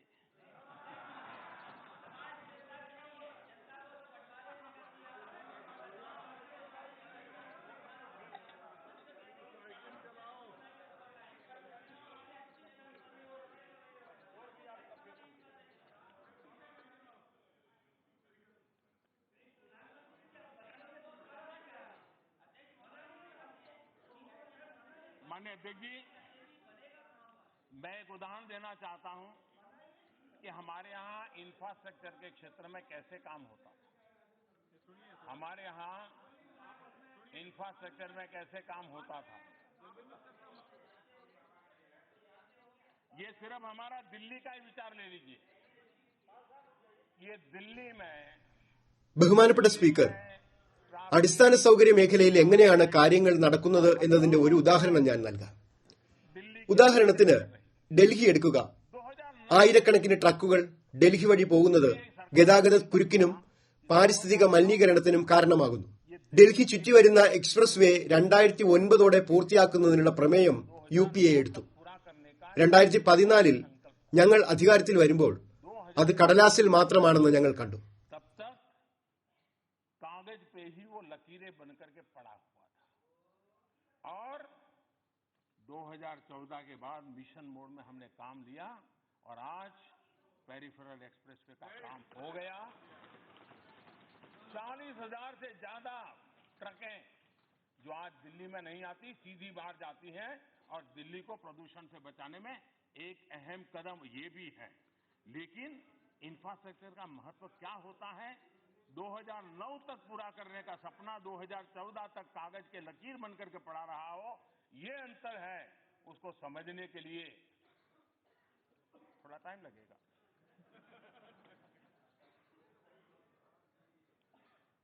माननीय अध्यक्ष जी, कुछ और विषयों को मैं जरा स्पष्ट करना चाहता हूं। शशि थरूर जी, नींद आती होगी लेकिन फिर भी क्योंकि कुछ लोगों ने जरा बार बार यहां पर संविधान ഞങ്ങൾ ആ പദ്ധതി തുടങ്ങി. ഇന്ന് പ്രാന്തപ്രദേശ എക്സ്പ്രസ് വേ പൂർത്തിയായി. और मैं भी मानता ഇന്ന് 40,000-ത്തിലധികം ട്രക്കുകൾ ഡൽഹിയിൽ പ്രവേശിക്കുന്നില്ല. അവ ഡൽഹിക്ക് പുറത്തുകൂടിയാണ് കടന്നുപോകുന്നത്. ഡൽഹിയിലെ മലിനീകരണം തടയുന്നതിനുള്ള ഒരു മഹത്തായ നടപടി കൂടിയാണിത്. എന്നാൽ എന്താണ് അടിസ്ഥാന സൗകര്യത്തിന്റെ പ്രാധാന്യം? 2009 നടപ്പാക്കണമെന്ന് കരുതിയ സ്വപ്നം 2014 വരെ ഒരു കടലാസ് തുണ്ടിൽ തന്നെ തുടർന്നിരുന്നു. ഇതാണ് വ്യത്യാസം. ഇത് മനസ്സിലാക്കാൻ കുറച്ച് സമയമെടുക്കും. ബഹുമാനപ്പെട്ട സ്പീക്കർ, ചില വിഷയങ്ങളിൽ വ്യക്തത വരുത്താൻ ഞാൻ ആഗ്രഹിക്കുകയാണ്. തരൂർജി ക്ഷമിക്കണം. കാലാകാലങ്ങളായി ഭരണഘടനയെ സംരക്ഷിക്കുന്നതിനെക്കുറിച്ച് ചില ആളുകൾ ഇവിടെ സംസാരിച്ചിരുന്നു. ഞാനും അതിൽ വിശ്വസിക്കുന്നു. കോൺഗ്രസ് ദിവസവും 100 പ്രാവശ്യമെങ്കിലും ഭരണഘടനാ സംരക്ഷണത്തിനെക്കുറിച്ച് സംസാരിക്കണം. ഭരണഘടനാ സംരക്ഷണം കോൺഗ്രസിന് ഒരു മന്ത്രമാകുകയും ഭരണഘടനാ സംരക്ഷണം 100 തവണ പറയുകയും വേണം. ഭരണഘടനയ്ക്ക് എന്താണ് സംഭവിച്ചതെന്ന് നിങ്ങൾക്ക് മനസ്സിലായോ? ഭരണഘടനയുമായി ബന്ധപ്പെട്ട് എന്തൊക്കെ ഉണ്ടായെന്ന് നിങ്ങൾക്ക് മനസ്സിലായോ? ഭരണഘടനയുടെ പ്രാധാന്യം നിങ്ങൾക്ക് മനസ്സിലായോ? എന്നാൽ ഭരണഘടനയുമായി ബന്ധപ്പെട്ട് ഉണ്ടായതൊന്നും നടക്കില്ലായിരുന്നു. അതുകൊണ്ട് ഭരണഘടനയെക്കുറിച്ച് സംസാരിക്കുമ്പോഴൊക്കെ നിങ്ങൾ നിങ്ങളുടെ തെറ്റുകൾ മനസ്സിലാക്കണം. അത് ഭരണഘടനയുടെ ശക്തി തിരിച്ചറിയുന്നതിനും നിങ്ങളെ സഹായിക്കും. उन लोगों को बार बार संविधान बोलना ही पड़ेगा, पढ़ना भी पड़ेगा। जो लोग सबसे ज्यादा बार संविधान के अंदर बदलाव करने के प्रस्ताव को लाया है, उन लोगों को संविधान बचाने की बात बोले बिना कोई चारा नहीं है। दर्जनों बार राज्य सरकारों को बर्खास्त कर दिया है, लोगों की चुनी हुई सरकारों को बर्खास्त कर दिया है। उनके लिए संविधान बचाना, ये बोल बोल करके इन संस्कारों को जीने की आवश्यकता है। कैबिनेट ने एक प्रस्ताव पारित किया है। लोकतंत्र और संविधान से बनी हुई कैबिनेट, उसने एक प्रस्ताव पारित किया हो, उस प्रस्ताव को प्रेस कॉन्फ्रेंस में फाड़ देना उन लोगों के लिए संविधान बचाने की शिक्षा लेना बहुत जरूरी है। और इसलिए उन लोगों को बार बार संविधान बचाओ ये मंत्र बोलना बहुत जरूरी है। पीएम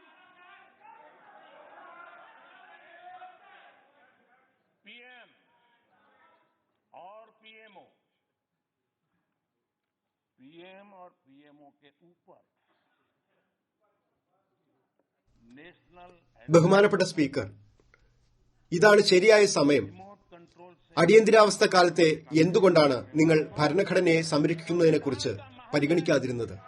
संविधान का അതേ ആളുകളാണ് ഭരണഘടനയെക്കുറിച്ച് സംസാരിക്കുന്നത്. നീതിന്യായ വ്യവസ്ഥയുടെയും നീതിന്യായ അവലോകനത്തിന്റെയും അധികാരങ്ങൾ പിടിച്ചെടുത്തവരാണ് ഭരണഘടനയെക്കുറിച്ച് സംസാരിക്കുന്നത്. ജീവിക്കാനുള്ള അവകാശം പിടിച്ചെടുക്കുന്നതിനെക്കുറിച്ച് സംസാരിക്കുന്നവർ അവർ ഭരണഘടന എന്ന് ആവർത്തിച്ചാൽ മാത്രം പോരാ, അത് വായിക്കുക കൂടി വേണം. ഭരണഘടന മാറ്റുന്നതിനായി പരമാവധി നിർദ്ദേശങ്ങൾ കൊണ്ടുവന്ന ഈ ആളുകൾക്ക് ഭരണഘടനയെക്കുറിച്ച് സംസാരിക്കാൻ ഒരവകാശവുമില്ല. ഒരു ഡസൻ തവണ സംസ്ഥാന ഗവൺമെന്റുകളെ തള്ളിയിട്ടു. ജനങ്ങൾ തെരഞ്ഞെടുത്ത ഗവൺമെന്റുകളെ പിരിച്ചുവിട്ടു. मान्य अध्यक्ष जी, മന്ത്രിസഭ ഒരു പ്രമേയം പാസാക്കിയിട്ടുണ്ട്. संविधान ജനാധിപത്യ ഭരണഘടനാ മന്ത്രിസഭ ഒരു പ്രമേയം പാസാക്കിയിട്ടുണ്ട്. देश में क्या क्या ആ പ്രമേയത്തെ പത്രസമ്മേളനത്തിൽ വലിച്ചുകീറി എറിഞ്ഞവർ ഭരണഘടനയെ എങ്ങനെയാണ് സംരക്ഷിക്കേണ്ടതെന്ന് പഠിപ്പിക്കേണ്ടത് അനിവാര്യമാണ്. അതുകൊണ്ട് അത്തരം ആളുകൾ ഭരണഘടനാ സംരക്ഷണം എന്ന മന്ത്രം ജപിക്കേണ്ടതും അനിവാര്യമാണ്. പ്രധാനമന്ത്രിക്കും പ്രധാനമന്ത്രിയുടെ ഓഫീസിനും മുകളിലായി ദേശീയ വികസന കൌൺസിൽ ഉണ്ടാക്കി റിമോട്ട് കൺട്രോളുകളുടെ ഗവൺമെന്റിനെ നയിച്ചിരുന്നവർ ഭരണഘടനയുടെ പ്രാധാന്യം മനസ്സിലാക്കേണ്ടത് അനിവാര്യമാണ്. सामान्य मानवी को तकलीफ दे, ബഹുമാനപ്പെട്ട സ്പീക്കർ, ऐसे न हो। ഭരണഘടനാ സംരക്ഷണത്തിന്റെ പേരിൽ ഡൽഹിയിലും രാജ്യത്താകമാനവും എന്താണ് നടക്കുന്നത്? രാജ്യമെല്ലാം കാണുകയും മനസ്സിലാക്കുകയും ചെയ്യുന്നുണ്ട്. രാജ്യത്തിന്റെ നിശബ്ദത ഒരു ദിവസം അറിയും. अधीर जी, देखिए, आपने इतनी मेहनत की है, आपका सीआर अब ठीक हो गया है, चिंता मत करिए। नहीं, आपका सीआर हो गया, आपका सीआर ठीक हो गया, आपका सीआर ठीक हो गया है, आपका सीआर ठीक हो गया। संविधान बचाने की बातों वालों तो न, लेकिन यही वामपंथी लोग, यही कांग्रेस के लोग, यही वोट बैंक की राजनीति करने वाले लोग वहां जा जा करके उकसा रहे हैं, भड़काऊ बातें कर रहे हैं।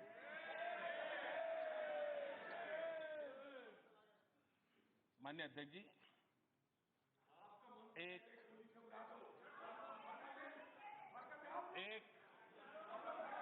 शायर ने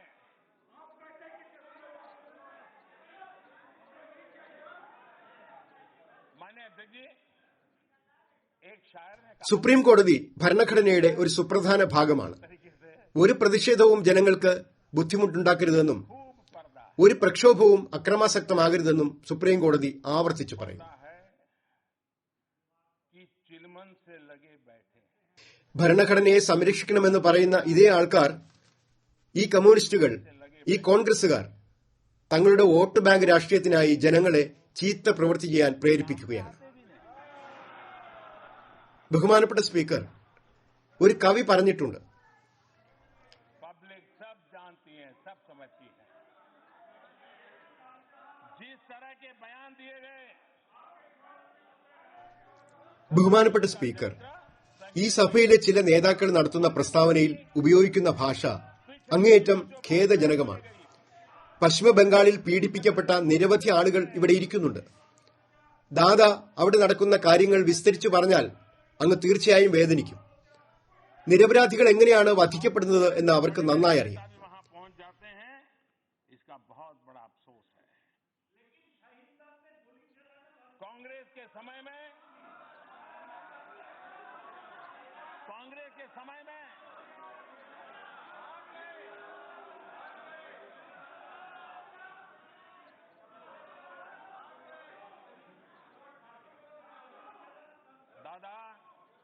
दादा पश्चिम बंगाल के पीड़ित लोग यहां बैठे हैं।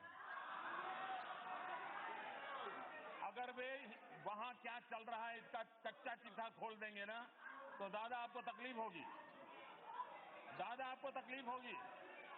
निर्दोष लोगों को किस प्रकार से मौत के घाट उतार दिया जाता है, वो बड़ी बात ही जानते हैं लोग।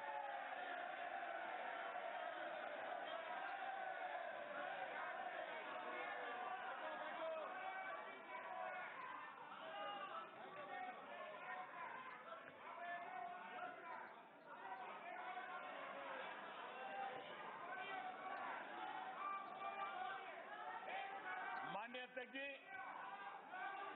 कांग्रेस के समय में संविधान की क्या स्थिति थी, लोगों के अधिकार की स्थिति क्या थी,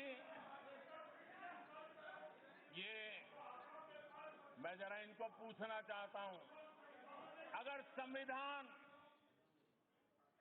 इतना महत्वपूर्ण है जो हम मानते हैं, अगर आप मानते होते तो जम्मू कश्मीर में हिंदुस्तान का संविधान लागू करने में आपको किसने रोका?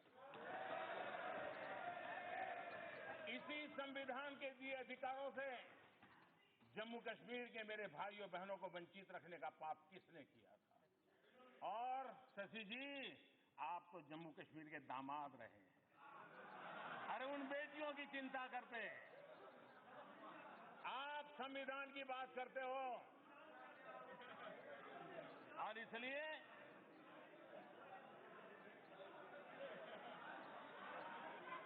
माननीय अध्यक्ष जी, एक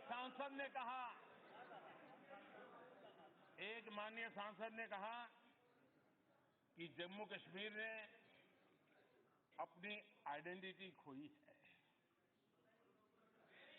किसी ने कहा, ബഹുമാനപ്പെട്ട സ്പീക്കർ, കോൺഗ്രസിന്റെ കാലത്തെ ഭരണഘടനയുടെ അവസ്ഥ എന്തായിരുന്നുവെന്ന് അവരോട് ചോദിക്കുവാൻ ഞാൻ ആഗ്രഹിക്കുന്നു. ജനങ്ങളുടെ അവകാശങ്ങളുടെ അവസ്ഥ എന്തായിരുന്നു? ഭരണഘടന അത്ര പ്രധാനപ്പെട്ടതാണെന്ന് നാം ഏക അഭിപ്രായക്കാരാണ് എങ്കിൽ ജമ്മു കാശ്മീരിൽ ആ ഭരണഘടന നടപ്പിലാക്കുന്നതിൽ നിന്ന് ആരാണ് നിങ്ങളെ തടഞ്ഞത്? ജമ്മു കാശ്മീരിലെ എന്റെ സഹോദരി സഹോദരന്മാർക്ക് ഭരണഘടന അനുശാസിക്കുന്ന അവകാശങ്ങൾ തടസ്സപ്പെടുത്തി മഹാപാപം ചെയ്തത് ആരാണ്? ശശിജി, നിങ്ങൾ ജമ്മു കാശ്മീരിന്റെ മരുമകനാണ്. നിങ്ങൾ ഭരണഘടനയെക്കുറിച്ച് പറയുന്നു. കാശ്മീരിന്റെ പെൺമകളെക്കുറിച്ച് നിങ്ങൾക്ക് ചിന്ത വേണം.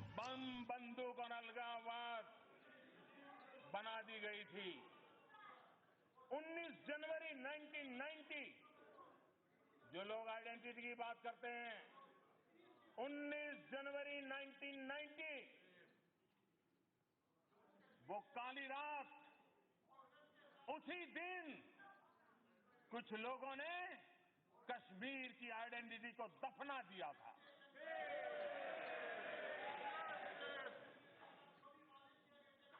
कश्मीर की आइडेंटिटी सूफी परंपरा है। कश्मीर की आइडेंटिटी सर्वपंथ संभाव की है। कश्मीर के प्रतिनिधि मां लालदेड़, नंद ऋषि, सैयद बुलबुल शाह, मीर सैयद अली हमदानी, ये कश्मीर की आइडेंटिटी है। माननीय अध्यक्ष जी, कुछ लोग कहते हैं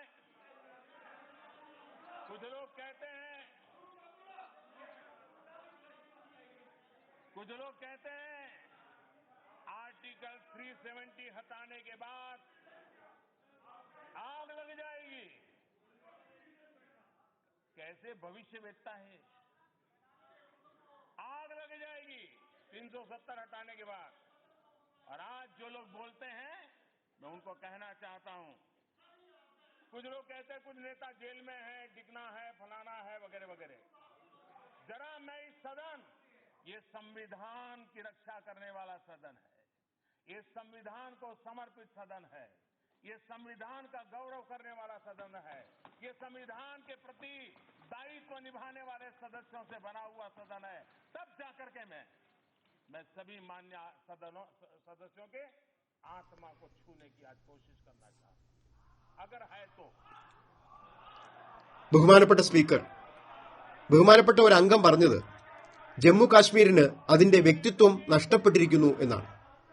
മറ്റു ചിലർ പറഞ്ഞത് ജമ്മു കാശ്മീർ വെറും ഒരു തുണ്ടുഭൂമി മാത്രമായിരുന്നില്ലേ എന്നാണ്. ബഹുമാനപ്പെട്ട സ്പീക്കർ, കാശ്മീരിനെ വെറും ഒരു തുണ്ടുഭൂമിയായി കാണുന്നവർക്ക് ഈ രാജ്യത്തെക്കുറിച്ച് ഒന്നും അറിയില്ല. അത് അവരുടെ ബൗദ്ധിക പാപ്പരത്വമാണ് വ്യക്തമാക്കുന്നത്. കാശ്മീർ ഇന്ത്യയുടെ രത്ന കിരീടമാണ്. ബഹുമാനപ്പെട്ട സ്പീക്കർ, കാശ്മീരിന്റെ വ്യക്തിത്വത്തെ ബോംബും വിഘടനവാദവുമാക്കി തീർത്തതാണ്. 1990 ജനുവരി 19 ഇരുണ്ട രാത്രിയിൽ കാശ്മീരിന്റെ വ്യക്തിത്വത്തെ കുഴിച്ചുമൂടിയവരാണ് ഇപ്പോൾ കാശ്മീരിന്റെ വ്യക്തിത്വത്തെക്കുറിച്ച് സംസാരിക്കുന്നത്. സൂഫി പാരമ്പര്യമാണ് കാശ്മീരിന്റെ വ്യക്തിത്വം. കാശ്മീരിന്റെ പ്രതിനിധികൾ മൻലാൻ ദേഡ്, നന്ദഋഷി, സെയ്ദ് ബുൾബുൾ ഷാ, മീർ സെയ്ദ് അലി ഹംദാനി ഇവരൊക്കെയാണ്. ഇവരാണ് കാശ്മീരിന്റെ വ്യക്തിത്വങ്ങൾ. ഭരണഘടനയിലെ 370 വകുപ്പ് നീക്കം ചെയ്താൽ കാശ്മീർ കത്തുമെന്നും ചില ആളുകൾ പറയുകയുണ്ടായി. ഇത് എന്തുതരം പ്രവചനമാണ്? 370 വകുപ്പ് എടുത്തു കളഞ്ഞാൽ പിന്നാലെ കാശ്മീർ കത്തും എന്ന് പറഞ്ഞ ആളുകളോട് കുറെ പേർ ജയിലിലുണ്ട് എന്നാണ് ഞാൻ പറയാൻ ആഗ്രഹിക്കുന്നത്. ഭരണഘടനയോട് പ്രതിബദ്ധത പുലർത്തുന്ന ഈ സഭയിൽ ഭരണഘടനയെ സംരക്ഷിക്കുന്ന ആദരണീയരായ അംഗങ്ങളുടെ ആത്മാവുകളെ ഒന്ന് സ്പർശിക്കുവാൻ ഞാൻ പരിശ്രമിക്കുന്നു.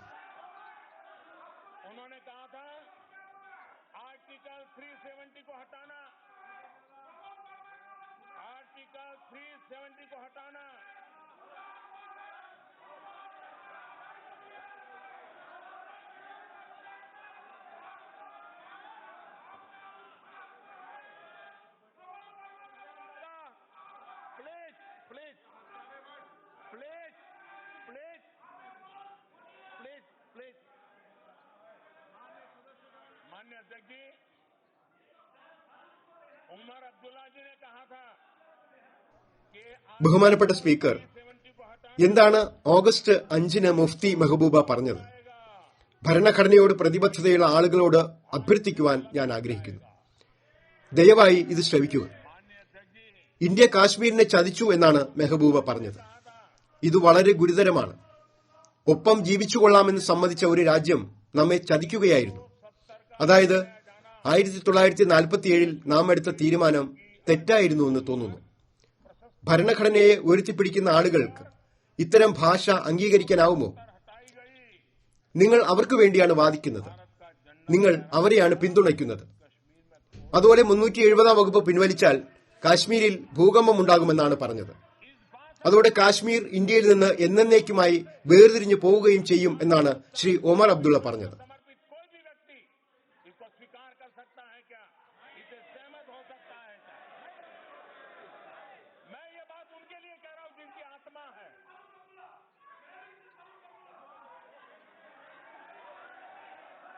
माननीय अध्यक्ष जी, ये वो लोग हैं, माननीय अध्यक्ष जी, ये वो लोग हैं जिनको कश्मीर की आवाम पे भरोसा नहीं है और इसलिए ऐसी भाषा बोलते हैं. हम वो है जिनको कश्मीर की आवाम पे भरोसा है. हमने भरोसा किया, हमने कश्मीर की आवाम पे भरोसा किया और आर्टिकल 370 को हटाया और आज तेज गति से विकास भी कर रहे हैं. और इस देश के किसी भी क्षेत्र के हालात बिगाड़ने की मंजूरी नहीं दी जा सकती, चाहे वो कश्मीर हो, चाहे नॉर्थ ईस्ट हो, चाहे केरल हो, कोई भी इजाजत नहीं दी जा सकती. हमारे मंत्री भी पिछले दिनों लगातार जम्मू कश्मीर का दौरा कर रहे हैं, जनता के साथ संवाद कर रहे हैं. जनता के साथ संवाद करके वहां की समस्याओं का समाधान करने के लिए हम प्रयास कर रहे हैं. माननीय अध्यक्ष जी, मैं आज इस सदन से जम्मू कश्मीर के उज्जवल भविष्य के लिए, जम्मू कश्मीर के विकास के लिए, जम्मू कश्मीर के लोगों की आशा अपेक्षाओं को पूर्ण करने के लिए हम प्रतिबद्ध है. हम संविधान को समर्पित लोग सबके सब प्रतिबद्ध है. लेकिन साथ साथ मैं लद्दाख के विषय में भी कहना चाहूंगा. माननीय अध्यक्ष जी, हमारे देश में सिक्किम एक ऐसा प्रदेश है जिसने अपने आप को एक ऑर्गेनिक स्टेट के रूप में उसने अपनी पहचान बनाई है और एक प्रकार से देश के कई राज्यों को सिक्किम जैसे छोटे राज्य ने 370 വകുപ്പിന്റെ റദ്ദാക്കലോടെ കാശ്മീരിലെ ജനങ്ങൾ സ്വതന്ത്രരാവും എന്ന് ഫറൂഖ് അബ്ദുള്ള പറഞ്ഞു. 370 വകുപ്പ് റദ്ദാക്കി കഴിഞ്ഞാൽ ഇന്ത്യൻ പതാക പാറിക്കാൻ കാശ്മീരിൽ ആരും അവശേഷിക്കില്ലത്രേ. ഭരണഘടനയോടുള്ള ആദരവ് പുലർത്തുന്ന ആർക്കെങ്കിലും ഇത്തരം വിശ്വാസം പുലർത്തുന്നവരെ പിന്തുണയ്ക്കാൻ സാധിക്കുമോ? ആർക്കെങ്കിലും അതിനോട് യോജിക്കുവാനാവുമോ? ഞാൻ സംസാരിക്കുന്നത് ആത്മാവുള്ള മനുഷ്യരെക്കുറിച്ചാണ്. ബഹുമാനപ്പെട്ട സ്പീക്കർ, കാശ്മീർ ജനതയെ വിശ്വാസമില്ലാത്തവരാണിവർ. അതാണ് ഇത്തരം ഭാഷ പറയുന്നത്. ഞങ്ങൾക്ക് കാശ്മീർ ജനതയിൽ വിശ്വാസമുണ്ട്. കാശ്മീർ ജനതയിൽ വിശ്വാസം അർപ്പിച്ചുകൊണ്ടാണ് ഞങ്ങൾ 370 വകുപ്പ് നീക്കം ചെയ്തത്. ഇന്ന് ഞങ്ങൾ അതിവേഗം വികസനം നടപ്പാക്കുകയാണ്. രാജ്യത്തിന്റെ ഒരു ഭാഗത്തും കാശ്മീരാവട്ടെ, കേരളമാകട്ടെ, വടക്ക് കിഴക്കൻ മേഖലയാകട്ടെ, ഈ വികസനത്തെ പിന്നോട്ടടിക്കാൻ അനുവദിക്കാനാവില്ല. ആരെയും അനുവദിക്കില്ല. കഴിഞ്ഞ കുറെ ദിവസങ്ങളായി കേന്ദ്രമന്ത്രിമാർ തുടർച്ചയായി കാശ്മീർ സന്ദർശിക്കുന്നുണ്ട്. ആളുകളുമായി സംസാരിക്കുന്നുണ്ട്. അവരുമായി സംസാരിച്ച് പ്രശ്നങ്ങൾ പരിഹരിക്കാൻ ഞങ്ങൾ ശ്രമിക്കുന്നു. ബഹുമാനപ്പെട്ട സ്പീക്കർ, ഈ സഭയുടെ വേദിയിൽ നിന്നുകൊണ്ട് ജമ്മു കാശ്മീരിലെ ജനങ്ങളുടെ ആഗ്രഹങ്ങളും പ്രതീക്ഷകളും നിറവേറ്റുന്നതിനു വേണ്ടി, ജമ്മു കാശ്മീരിന്റെ ശോഭനമായ ഭാവിക്കു വേണ്ടി, ജമ്മു കാശ്മീരിന്റെ വികസനത്തിനു വേണ്ടി പ്രവർത്തിക്കുമെന്ന് ഞാൻ പ്രതിജ്ഞ ചെയ്യുന്നു.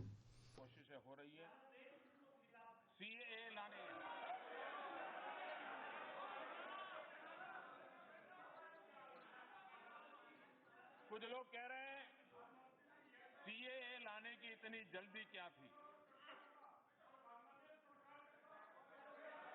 कुछ माननीय सदस्यों ने ये कहा कि ये सरकार भेदभाव कर रही है, ये सरकार हिंदू और मुस्लिम कर रही है। कुछ ने कहा कि हम देश के टुकड़े करना चाहते हैं। बहुत कुछ कहा गया और यहां से बाहर बहुत कुछ बोला जाता है। काल्पनिक भय पैदा करने के लिए पूरी शक्ति लगा दी गई है। और वो लोग बोल रहे हैं जो देश के टुकड़े टुकड़े करने वालों के बगल में खड़े रह करके फोटो खिंचवाते हैं। देश के टुकड़े टुकड़े करने वालों के बगल में खड़े होकर के जो लोग फोटो खिंचवाते हैं, दशकों से पाकिस्तान यही भाषा बोलता आया है। पाकिस्तान यही बातें कर रहा है। भारत के मुसलमानों को भड़काने के लिए पाकिस्तान ने कोई कसर छोड़ी नहीं है। भारत के मुसलमानों को गुमराह करने के लिए पाकिस्तान ने हर खेल खेले हैं, हर रंग दिखाए हैं और अब उनकी बात चलती नहीं है। पाकिस्तान की बात बढ़ नहीं पा रही है। तब जब मैं हैरान हूं कि जिनको हिंदुस्तान की जनता ने सत्ता के सिंहासन से घर भेज दिया, वे आज उस काम को कर रहे हैं जो कभी ये देश सोच भी नहीं सकता था। हमें याद दिलाया जा रहा है कि क्विट इंडिया का नारा देने वाले, जय हिंद का नारा देने वाले हमारे मुस्लिम ही थे। दिक्कत यही है कि कांग्रेस और उसकी नजर में ഞങ്ങൾ ഭരണഘടനയോട് പ്രതിബദ്ധതയുള്ളവരാണ്. അതേസമയം ലഡാക്കിനെ കുറിച്ചുകൂടി എനിക്ക് ചിലത് പറയാനുണ്ട്. ബഹുമാനപ്പെട്ട സ്പീക്കർ, നമ്മുടെ രാജ്യത്ത് ജൈവ സംസ്ഥാനമായി മാറിയ പ്രദേശമാണ് സിക്കിം. അതുവഴി വളരെ ചെറിയ സംസ്ഥാനമായ സിക്കിം രാജ്യത്തെ പല സംസ്ഥാനങ്ങൾക്കും ഇന്ന് പ്രചോദനമായിരിക്കുന്നു. സിക്കിമിലെ കൃഷിക്കാർ, സിക്കിമിലെ പൌരന്മാർ പ്രശംസ അർഹിക്കുന്നു. ലഡാക്കിന്റെ ചിത്രം എന്റെ മനസ്സിൽ വളരെ വ്യക്തമാണ്. നമ്മുടെ തൊട്ടയൽ രാജ്യമായ ഭൂട്ടാൻ അതിന്റെ പരിസ്ഥിതി മൂലം കാർബൺ ന്യൂട്രൽ എന്ന വിശേഷണത്തിലൂടെ ലോകത്തിനു മുന്നിൽ തനതായ ഒരു വ്യക്തിത്വം സ്ഥാപിച്ചെടുത്തിട്ടുണ്ട്. ലഡാക്ക് ആ മാർഗം സ്വീകരിക്കണം എന്നാണ് നാം ആഗ്രഹിക്കുന്നത്. ലഡാക്കിനെ ഒരു കാർബൺ ന്യൂട്രൽ മേഖലയാക്കി വികസിപ്പിക്കുന്നതിന് നാം പ്രതിജ്ഞയെടുക്കുന്നു. അത് നമ്മുടെ രാജ്യത്തിന്റെ മുദ്രയായി മാറും. അത് വരും തലമുറകൾക്ക് ഒരു മാതൃകയാകും. ലഡാക്കിൽ പോകുമ്പോൾ അവിടെ താമസിക്കുമ്പോൾ എന്റെ മനസ്സിൽ അതിനെ എങ്ങനെ രൂപപ്പെടുത്തണം എന്ന ചിന്തയാണ്.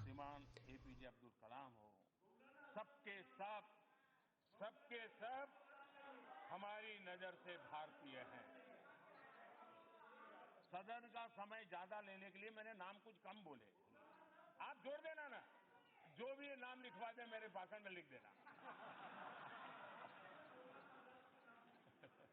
Thank you for this assistance.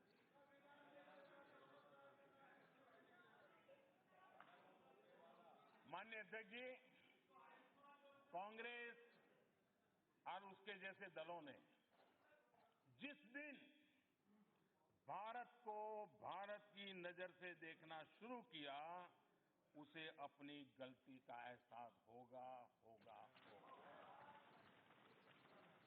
खैर, मैं कांग्रेस के और उनके इकोसिस्टम का भी बहुत आभारी हूं।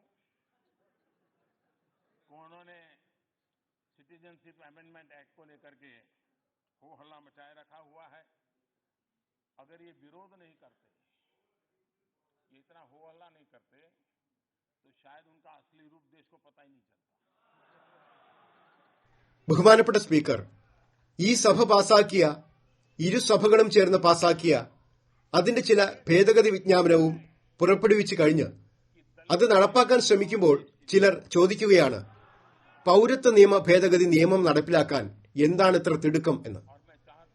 ചില അംഗങ്ങൾ പറഞ്ഞു ഗവൺമെന്റ് വിവേചനം കാണിക്കുന്നു എന്ന്, ഗവൺമെന്റ് ഹിന്ദുക്കളെയും മുസ്ലിങ്ങളെയും വേർതിരിക്കുന്നു എന്ന്, ഞങ്ങൾ രാജ്യത്തെ വിഭജിക്കാൻ ശ്രമിക്കുകയാണെന്ന് ധാരാളം പറച്ചിലുകളുണ്ട്. ഇവിടെ നിന്നു തന്നെ പറയുന്നു, പൂർണ്ണ ശക്തി സ്വരൂപിച്ച് സാങ്കല്പികമായ ഭീതി സൃഷ്ടിക്കാനുള്ള നീക്കമാണ് നടക്കുന്നത്. ഇത്തരത്തിൽ സംസാരിക്കുകയും രാജ്യത്തെ തകർക്കുന്നവരോടൊപ്പം ഫോട്ടോകൾ എടുക്കുകയും ചെയ്യുന്നവരാണ് രാജ്യത്തെ വിഭജിക്കാൻ ശ്രമിക്കുന്നവർ. പതിറ്റാണ്ടുകളായി പാകിസ്ഥാൻ സംസാരിക്കുന്ന ഭാഷയും ശൈലിയുമാണിത്. ഇന്ത്യയിലെ മുസ്ലിങ്ങളെ പ്രകോപിപ്പിക്കാൻ സർവ്വമാർഗങ്ങളും വഴി പാകിസ്ഥാൻ പരിശ്രമിക്കുന്നു. ഇന്ത്യയിലെ മുസ്ലിങ്ങളെ തെറ്റിദ്ധരിപ്പിക്കാൻ പാകിസ്ഥാൻ എല്ലാ കളികളും കളിക്കുന്നു, എല്ലാ നിറങ്ങളും പുറത്തെടുക്കുന്നു. ഈ രാജ്യത്ത് നിന്നും സ്വന്തം രാജ്യത്തേക്ക് ഹിന്ദുസ്ഥാൻ അയച്ച ജനങ്ങൾ ഈ രാജ്യത്തിന് സങ്കല്പിക്കാൻ പോലും സാധിക്കാത്ത കാര്യങ്ങളാണ് ചെയ്യുന്നത് എന്നോർത്ത് ഞാൻ അമ്പരന്നു പോകാറുണ്ട്. നാം ഇന്ന് ഉദ്ഘോഷിക്കുന്ന ജയ് ഹിന്ദ് എന്ന മുദ്രാവാക്യം മുസ്ലിങ്ങൾ നൽകിയതാണ്. കോൺഗ്രസിന്റെ കണ്ണിൽ ഈ ജനങ്ങൾ എന്നും മുസ്ലിങ്ങൾ മാത്രം. അതാണ് പ്രശ്നം. നമ്മുടെ ദൃഷ്ടിയിൽ ഇവർ ഇന്ത്യക്കാരാണ്, ഹിന്ദുസ്ഥാനി. അത് भूपेंद्र कुमार दत्ता का नाम सुना है?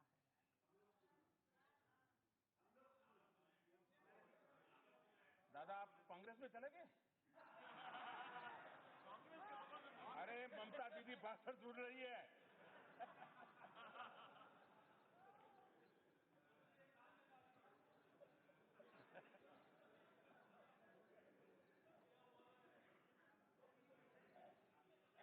कांग्रेस के लिए जानना बहुत जरूरी है, और जो यहां नहीं है उनको भी जानना जरूरी है। भूपेंद्र कुमार दत्त एक समय में ऑल इंडिया कांग्रेस ഖാൻ അബ്ദുൽ ഖാബർ ഖാൻ, അഷ്ഫാഖുള്ള ഖാൻ, ബീഗം ഹസ്രത്ത് മഹൽ, ധീര ഷഹീദ് അബ്ദുമൽ കരീം, മുൻ പ്രസിഡന്റ് ശ്രീമാൻ APJ അബ്ദുൽ കലാം എന്നിവർ ആരെങ്കിലുമാകട്ടെ. ആദരണീയനായ സ്പീക്കർ, കുട്ടിക്കാലത്ത് എനിക്കൊരു വലിയ ഭാഗ്യം സിദ്ധിച്ചു. ഖാൻ അബ്ദുൽ ഖാബർ ഖാൻജിയുടെ പാദങ്ങളിൽ നമസ്കരിക്കാൻ എനിക്ക് ഒരിക്കൽ അവസരം ലഭിച്ചു. അത് വലിയ അഭിമാനമായി ഞാൻ കരുതുന്നു.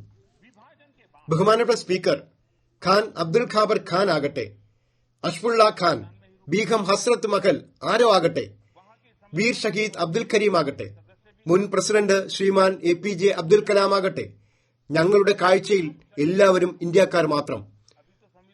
ആദരണീയനായ സ്പീക്കർ, കോൺഗ്രസും അവരുടെ പാർട്ടികളും എന്നു മുതൽ ഇന്ത്യയുടെ കണ്ണുകളിലൂടെ കാണുവാൻ തുടങ്ങുന്നുവോ അന്ന് അവർക്ക് തെറ്റു മനസ്സിലാകും സർ. എനിക്ക് കോൺഗ്രസിനോടും അവരുടെ വ്യവസ്ഥയോടും വളരെ നന്ദിയുണ്ട്. കാരണം പൌരത്വ ബില്ലിൽ അവർ കോലാഹലം ഉണ്ടാക്കിയില്ലല്ലോ. അല്ലായിരുന്നുവെങ്കിൽ രാജ്യം അവരുടെ യഥാർത്ഥ ഉദ്ദേശ ലക്ഷ്യങ്ങൾ ഗ്രഹിക്കുമായിരുന്നില്ല. भूपेंद्र कुमार दत्त ने कहा था, so far as this side of Pakistan is concerned, the minorities are practically liquefied, practically liquidated. Those of us who are here to live represent near a core of people still left in East Bengal, live under a total sense of frustration. ये भूपेंद्र कुमार दत्त ने बंटवारे के तुरंत बाद वहां की संविधान सभा में ये दर्द व्यक्त किया था. ये हालत थी स्वतंत्रता के शुरुआत के दिनों से ही अल्पसंख्यकों की, वहां के अल्पसंख्यकों की। इसके बाद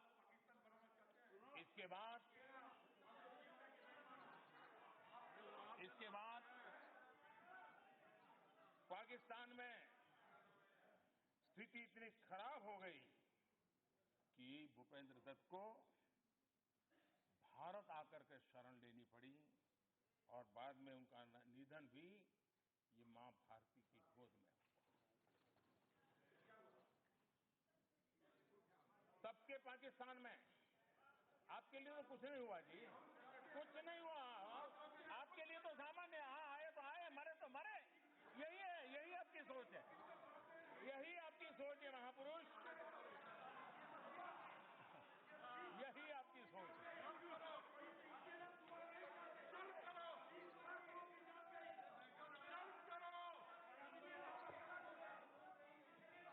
माननीय अध्यक्ष जी,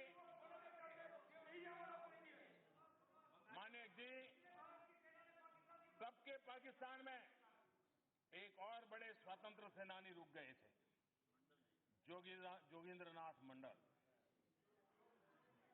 वे समाज के बहुत ही पीड़ित, शोषित, कुचले हुए समाज का प्रतिनिधित्व करते थे। उन्हें पाकिस्तान का पहला कानून मंत्री भी बनाया गया था। 9 अक्टूबर 1950 ഞാൻ ആഗ്രഹിച്ചത് ചർച്ച ആരംഭിക്കുമ്പോൾ തന്നെ അത് ബഹുദൂരം പോകണം എന്നാണ്. ബഹുമാനപ്പെട്ട സ്പീക്കർ, ആർക്ക് വേണമെങ്കിലും പ്രധാനമന്ത്രിയാകാൻ ആഗ്രഹിക്കാം, അതിൽ തെറ്റൊന്നുമില്ല. പക്ഷേ ചിലർക്ക് പ്രധാനമന്ത്രി ആകണമായിരുന്നു. അതിനായി ഹിന്ദുസ്ഥാന്റെ മുകളിൽ കൂടി ഒരു രേഖ വരയ്ക്കപ്പെടുകയും രാജ്യം വിഭജിക്കപ്പെടുകയുമായിരുന്നു. വിഭജനത്തിന് ശേഷം പാകിസ്ഥാൻ ഹിന്ദുക്കളുടെയും സിഖുകളുടെയും മറ്റു ന്യൂനപക്ഷങ്ങളുടെയും നേർക്ക് പീഡനങ്ങളുടെ കെട്ടഴിച്ചുവിട്ടു. അത് സങ്കല്പിക്കാൻ സാധിക്കാത്ത അത്ര ക്രൂരമായിരുന്നു. ഞാൻ എന്റെ കോൺഗ്രസ് സുഹൃത്തുക്കളോട് ഒന്ന് ചോദിച്ചോട്ടെ, നിങ്ങൾ എന്തെങ്കിലും ഭൂപേന്ദർ കുമാർ ദത്തിനെ കുറിച്ച് കേട്ടിട്ടുണ്ടോ? കോൺഗ്രസിനെ സംബന്ധിച്ചിടത്തോളം അത് പ്രധാനപ്പെട്ടതാണ്. കേട്ടിട്ടില്ലെങ്കിൽ ഇനിയെങ്കിലും അതിന് ശ്രമിക്കണം. ഒരിക്കൽ അഖിലേന്ത്യാ കോൺഗ്രസ് കമ്മിറ്റി അംഗമായിരുന്നു ഭൂപേന്ദർ കുമാർ. സ്വാതന്ത്ര്യ സമരകാലത്ത് 23 വർഷം ജയിൽ ശിക്ഷ അനുഭവിച്ചയാൾ. ജയിലിൽ 78 ദിവസം നിരാഹാരം അനുഷ്ഠിച്ചു നീതിക്ക് വേണ്ടി. അത് അദ്ദേഹത്തിന്റെ പേരിലുള്ള റെക്കോർഡായിരുന്നു. സ്വാതന്ത്ര്യത്തിന് ശേഷം അദ്ദേഹം പാകിസ്ഥാനിൽ തുടർന്നു. അവിടെ അസംബ്ലിയിൽ അംഗമായിരുന്നു. ഭരണഘടന രൂപം കൊള്ളുന്ന സമയമായിരുന്നു അന്ന്. അദ്ദേഹം അസംബ്ലിയിൽ പറഞ്ഞു, ഞങ്ങൾക്കെതിരെ ആരോപണങ്ങൾ ഉന്നയിക്കുന്നവർ ഇത് അറിയണം, മനസ്സിലാക്കണം. ഭൂപേന്ദർ പറഞ്ഞു, പാകിസ്ഥാനെ സംബന്ധിച്ചിടത്തോളം ന്യൂനപക്ഷങ്ങൾ ഇല്ലാതായിരിക്കുന്നു.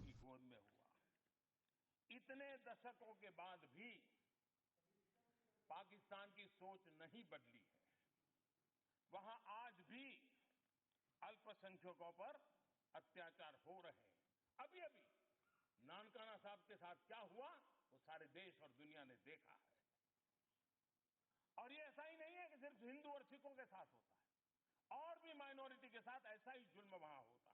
ईसाइयों को भी ऐसी ही पीड़ा झेलनी पड़ती है।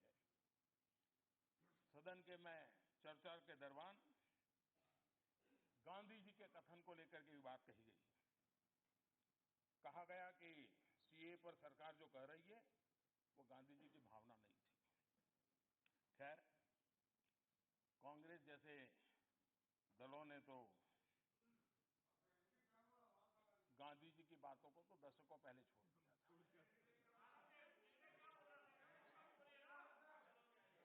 पूरी तरह कोटेबल कोर्ट इज अवेलेबल और हमने 50 बार दे दिया है।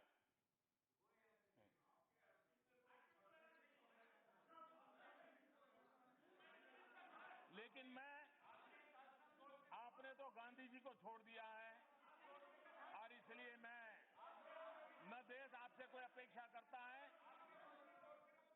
लेकिन जिसके आधार पर कांग्रेस की रोजी रोटी चल रही है, मैं आज उनकी बात करना चाहता हूं। കിഴക്കൻ പാകിസ്ഥാനിൽ ജീവിക്കുന്ന ഞങ്ങളെപ്പോലുള്ള കുറച്ചാളുകൾ പൂർണ്ണമായും നിരാശയുടെ വക്കിലാണ്. വിഭജനത്തിന് ശേഷം കോൺസ്റ്റിറ്റ്യൂവന്റ് അസംബ്ലിയിൽ ഭൂപേന്ദർ പറഞ്ഞ വാക്കുകളാണ് ഇത്. ഇതായിരുന്നു അവസ്ഥ. സ്വാതന്ത്ര്യത്തിന്റെ തുടക്കം മുതൽ ന്യൂനപക്ഷങ്ങളുടെ അവസ്ഥ ഇതായിരുന്നു. ഇതിനുശേഷം പാകിസ്ഥാനിലെ സ്ഥിതി വീണ്ടും വഷളായി. ഭൂപേന്ദർ ഇന്ത്യയിലെത്തി. ഒരു അഭയാർത്ഥിയായി ഭാരതത്തിന്റെ മണ്ണിൽ മരിച്ചു വീണു. ബഹുമാനപ്പെട്ട സ്പീക്കർ, മറ്റൊരു സ്വാതന്ത്ര്യ സമര സേനാനി പാകിസ്ഥാനിൽ താമസിച്ചു. ജോഗീന്ദർനാഥ് മണ്ഡൽ. അടിച്ചമർത്തപ്പെട്ട ഒരു സമൂഹത്തിന്റെ പ്രതിനിധിയായിരുന്നു അദ്ദേഹം. പാകിസ്ഥാനിലെ പ്രഥമ നിയമമന്ത്രിയായി 1950 ഒക്ടോബർ 9 വിഭജനം കഴിഞ്ഞ 3 വർഷത്തിനു ശേഷം 1950 ഒക്ടോബർ 9 അദ്ദേഹം രാജിവെച്ചു. അദ്ദേഹത്തിന്റെ രാജിക്കത്തിൽ നിന്ന് ഒരു ഖണ്ഡിക ഉദ്ധരിക്കട്ടെ. അദ്ദേഹം എഴുതുന്നു: കിഴക്കൻ പാകിസ്ഥാനിൽ നിന്ന് ഹിന്ദുക്കളെ പുറത്താക്കുന്ന നയം പൂർണ്ണമായും വിജയിച്ചിരിക്കുന്നു എന്ന് ഞാൻ പറയട്ടെ. അത് കിഴക്കൻ പാകിസ്ഥാനിൽ ഏതാണ്ട് പൂർണ്ണമായി കഴിഞ്ഞു. മുസ്ലിം ലീഗിന് പാകിസ്ഥാൻ പരിപൂർണ തൃപ്തിയോ സുരക്ഷിത്വ ബോധമോ നൽകിയില്ല. അദ്ദേഹം പറഞ്ഞു, ഏതുവിധവും പാകിസ്ഥാനിലെ രാഷ്ട്രീയ, സാമ്പത്തിക, സാമൂഹിക ജീവിതത്തെ ഒരു വിധത്തിലും സ്വാധീനിക്കാനാകാത്ത വിധം ഹിന്ദു ബുദ്ധിജീവികളെ മാറ്റി നിർത്തണം എന്നതായിരുന്നു അവരുടെ അടുത്ത ആവശ്യം.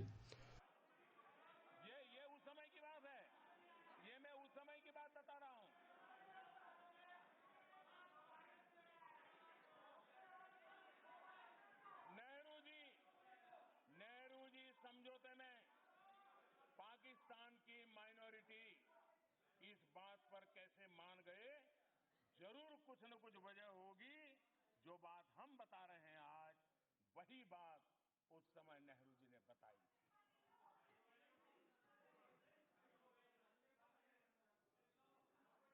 माननीय अध्यक्ष जी, नेहरू जी ने माइनॉरिटी शब्द क्यों प्रयोग किया?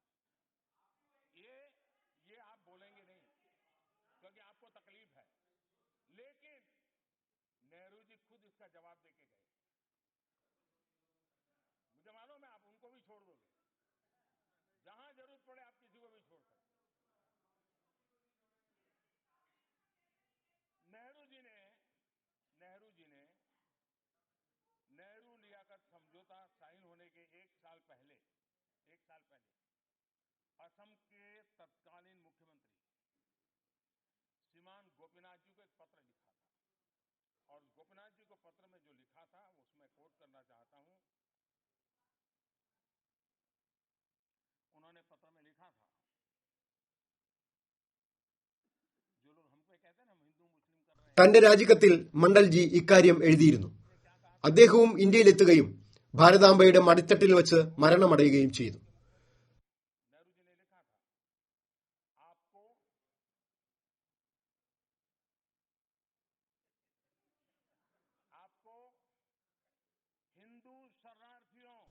പതിറ്റാണ്ടുകൾക്ക് ശേഷവും പാകിസ്ഥാന്റെ മനോഭാവത്തിൽ യാതൊരു മാറ്റവുമില്ല. ഇന്നും ന്യൂനപക്ഷങ്ങൾ പീഡിപ്പിക്കപ്പെടുന്നു. നങ്കണ സാഹിബ് ബിൽ എന്താണ് സംഭവിച്ചതെന്ന് രാജ്യം മുഴുവനും ലോകവും കണ്ടതാണ്. ഹിന്ദുക്കൾക്കും സിഖുകാർക്കും മാത്രമല്ല അത്തരം അനുഭവം. മറ്റു ന്യൂനപക്ഷങ്ങളും അതേ സ്ഥിതി അഭിമുഖീകരിക്കുന്നു. ക്രിസ്ത്യാനികളും ഇത് സഹിക്കുന്നു. ഈ സഭയിലെ ചർച്ചയ്ക്കിടയിൽ ഗാന്ധിജിയുടെ വാക്കുകൾ ഉദ്ധരിക്കപ്പെട്ടിരുന്നു. പൌരത്വ നിയമ ഭേദഗതിയുടെ കാര്യത്തിൽ ഗാന്ധിജിയുടെ മനോവികാരമല്ല ഗവൺമെന്റ് പറയുന്നത് എന്നാണ് പറഞ്ഞത്. ഏതായാലും കോൺഗ്രസിനെ പോലുള്ള പാർട്ടികൾ ഗാന്ധിജിയുടെ അധ്യാപനങ്ങൾ ദശാബ്ദങ്ങൾക്ക് മുമ്പേ തന്നെ കുഴിച്ചുമൂടിയതാണല്ലോ. നിങ്ങൾ ഗാന്ധിജിയിൽ നിന്ന് അകന്നുകൊണ്ട് തന്നെ ഞാനോ രാജ്യമോ നിങ്ങളിൽ നിന്ന് ഒന്നും പ്രതീക്ഷിക്കുന്നില്ല. പക്ഷേ കോൺഗ്രസ് അതിജീവനത്തിന് ഉപയോഗിക്കുന്ന മാർഗം അദ്ദേഹമായതുകൊണ്ട് ഞാൻ ഇന്ന് അദ്ദേഹത്തെക്കുറിച്ച് പറയാൻ ആഗ്രഹിക്കുന്നു.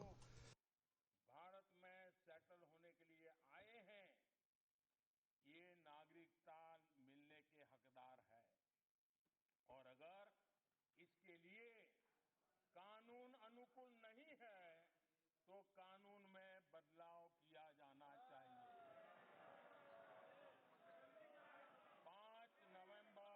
1950 നെഹ്റു ലിയാഖത്ത് കരാർ ഒപ്പുവെച്ചത്. ഇന്ത്യയിലും പാകിസ്ഥാനിലും ജീവിക്കുന്ന ന്യൂനപക്ഷങ്ങളുടെ സംരക്ഷണം സംബന്ധിച്ചായിരുന്നു ഈ കരാർ. പാകിസ്ഥാനിലെ മതന്യൂനപക്ഷങ്ങൾ വിവേചനം നേരിടേണ്ടി വരില്ല എന്നതായിരുന്നു കരാറിന്റെ അടിസ്ഥാനം. നമ്മളിപ്പോൾ ഏറ്റെടുത്തിരിക്കുന്ന പാകിസ്ഥാനിലെയും മതന്യൂനപക്ഷങ്ങളെക്കുറിച്ച് നെഹ്റുവും ലിയാഖത്തും തമ്മിൽ ഒരു കരാറുണ്ടായിരുന്നു. നെഹ്റുവിനെ പോലെ ഒരു മഹാനായ മതേതരവാദി, നെഹ്റുവിനെ പോലെ മഹാനായ ഒരു ചിന്തകൻ, നിങ്ങളെ സംബന്ധിച്ചിടത്തോളം എല്ലാമായ വലിയ കാഴ്ചപ്പാടുള്ള ഒരാൾ ചെയ്ത കാര്യത്തെക്കുറിച്ച് കോൺഗ്രസ് മറുപടി പറയണം. ന്യൂനപക്ഷങ്ങൾ എന്ന് പറയുന്നതിന് പകരം എല്ലാ പൌരന്മാരും എന്ന വാക്ക് ആ സമയത്ത് അദ്ദേഹം ഉപയോഗിക്കാതിരുന്നത് എന്തുകൊണ്ടാണ്? അദ്ദേഹം അത്രയ്ക്ക് മഹാനും അഭിജാതനുമായിരുന്നെങ്കിൽ എന്തുകൊണ്ട് അത് ചെയ്തില്ല? നിശ്ചയമായും അതിനൊരു കാരണമുണ്ടാകും. പക്ഷേ ഈ സത്യം എത്ര കാലം നിങ്ങൾക്ക് നിഷേധിക്കാനാകും? സഹോദരീ സഹോദരന്മാരെ, ആദരണീയനായ സ്പീക്കർ, ബഹുമാനപ്പെട്ട അംഗങ്ങളെ, ആ കാലത്തെ ഒരു വിഷമാണിത്. ആ കാലത്തെക്കുറിച്ചാണ് ഞാൻ പറയുന്നത്. പാകിസ്ഥാനിലെ ന്യൂനപക്ഷങ്ങൾ നെഹ്റുവിന്റെ കരാറിൽ എങ്ങനെ വന്നു? ഉറപ്പായും അതിന് ചില കാരണങ്ങളുണ്ട്. ഞങ്ങളിപ്പോൾ എന്താണോ പറയുന്നത് അത് തന്നെയാണ് നെഹ്റു അന്ന് പറഞ്ഞത്. ആദരണീയനായ സ്പീക്കർ, ന്യൂനപക്ഷം എന്ന വാക്ക് എന്തുകൊണ്ട് നെഹ്റു ഉപയോഗിച്ചു എന്ന് നിങ്ങൾ പറയാത്തത് നിങ്ങൾക്കത് പ്രശ്നമാകും എന്നതുകൊണ്ടാണ്.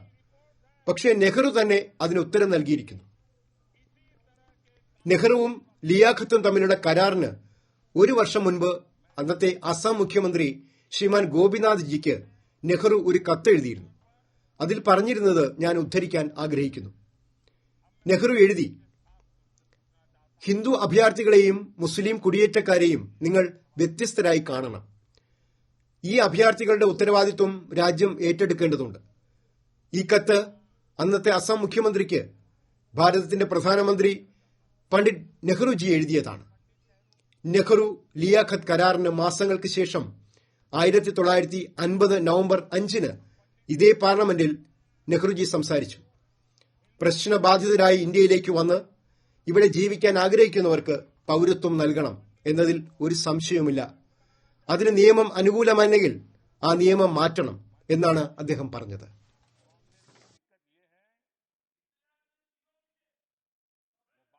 ഇതേ ലോക്സഭയിൽ 1963 ശ്രദ്ധ ക്ഷണിക്കൽ പ്രമേയം വന്നു. വിദേശകാര്യ വകുപ്പിന്റെ ചുമതല അന്ന് പ്രധാനമന്ത്രി നെഹ്റുവാണ് വഹിച്ചിരുന്നത്. വിദേശകാര്യ സഹമന്ത്രി ശ്രീമാൻ ദിനേശ് ജി പ്രമേയത്തിന് മറുപടി പറയുന്നതിനിടെ പ്രധാനമന്ത്രി നെഹ്റു ഇടപെട്ടു. അദ്ദേഹം പറഞ്ഞത് ഞാൻ ഉദ്ധരിക്കാം. കിഴക്കൻ പാകിസ്ഥാനിലെ ഭരണകൂടം ഹിന്ദുക്കൾക്ക് മേൽ കടുത്ത സമ്മർദ്ദം ചെലുത്തുകയാണ് എന്നാണ് അദ്ദേഹം പറഞ്ഞത്. പാകിസ്ഥാനിലെ സാഹചര്യങ്ങളെക്കുറിച്ച് ഗാന്ധിജിയുടെ മാത്രമല്ല നെഹ്റുജിയുടെയും വികാരം ഇതായിരുന്നു. നിരവധി രേഖകളും കത്തുകളും സ്റ്റാൻഡിംഗ് കമ്മിറ്റി റിപ്പോർട്ടുകളുമുണ്ട്. എല്ലാത്തിലെയും ഉപദേശം ഇതുപോലൊരു നിയമനിർമ്മാണം വേണം എന്നാണ്. ഈ വസ്തുതകളുടെ അടിസ്ഥാനത്തിൽ കോൺഗ്രസിനോട് വ്യക്തമായി എനിക്ക് ചോദിക്കാനുണ്ട്. അവർക്ക് എന്റെ ചോദ്യം മനസ്സിലാവുകയും ചെയ്യും. ഞാൻ ഈ പറഞ്ഞ കാര്യങ്ങളെല്ലാം വ്യക്തമാക്കുന്നത് നെഹ്റുജി വർഗീയവാദി എന്നാണോ? എനിക്കൊന്നറിഞ്ഞാൽ കൊള്ളാം. ഹിന്ദുവും മുസ്ലിമും തമ്മിൽ പണ്ഡിറ്റ് നെഹ്റുവിന് വിവേചനമുണ്ടായിരുന്നോ? ഒരു ഹിന്ദു രാഷ്ട്രം രൂപീകരിക്കാൻ പണ്ഡിറ്റ് നെഹ്റുജി ആഗ്രഹിച്ചിരുന്നു. ആദരണീയനായ സ്പീക്കർ, ഇതാണ് കോൺഗ്രസിന്റെ പ്രശ്നം. അവർ പ്രശ്നങ്ങൾ ഏറ്റെടുക്കുന്നു, തെറ്റായ വാഗ്ദാനങ്ങൾ നൽകുന്നു. വാഗ്ദാനങ്ങൾ പതിറ്റാണ്ടുകളോളം നീട്ടിക്കൊണ്ടുപോകുന്നു.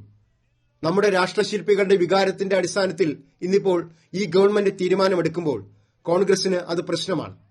അങ്ങേയറ്റത്തെ ഉത്തരവാദിത്വത്തോടെയും ഭരണഘടനയെ ആദരപൂർവ്വം മനസ്സിലാക്കിക്കൊണ്ടും ഈ സഭയിലൂടെ രാജ്യത്തെ 130 കോടി ജനതയോട് എനിക്ക് ആവർത്തിച്ച് പറയാനുള്ളത്, പൌരത്വ നിയമ ഭേദഗതി ഹിന്ദുസ്ഥാനിലെ ഒരു പൌരനും, അവർ ഹിന്ദുവാകട്ടെ, മുസ്ലിമാകട്ടെ, ക്രിസ്ത്യാനിയാകട്ടെ, സിഖാകട്ടെ, ഒരു തരത്തിലുള്ള ബുദ്ധിമുട്ടും ഉണ്ടാക്കുന്നില്ല എന്നാണ്.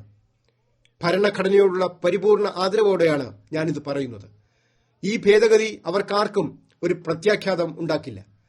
ഇന്ത്യയിലെ ന്യൂനപക്ഷങ്ങൾക്ക് ഈ നിയമ ഭേദഗതി ഹാനികരമാകില്ല. രാജ്യത്തെ ജനങ്ങളുടെ പേരിൽ ഇത് തള്ളിക്കളയാൻ ശ്രമിക്കുന്നവർ വോട്ട് ബാങ്ക് രാഷ്ട്രീയം കളിക്കുകയാണ്. ഒരു കാര്യം എനിക്ക് ചോദിക്കാനുണ്ട്. ന്യൂനപക്ഷങ്ങളുടെ പേരിൽ കൂടുതൽ രാഷ്ട്രീയ കാര്യപരിപാടി തയ്യാറാക്കുന്ന കോൺഗ്രസിനോടാണ് എനിക്ക് ചോദിക്കാനുള്ളത്.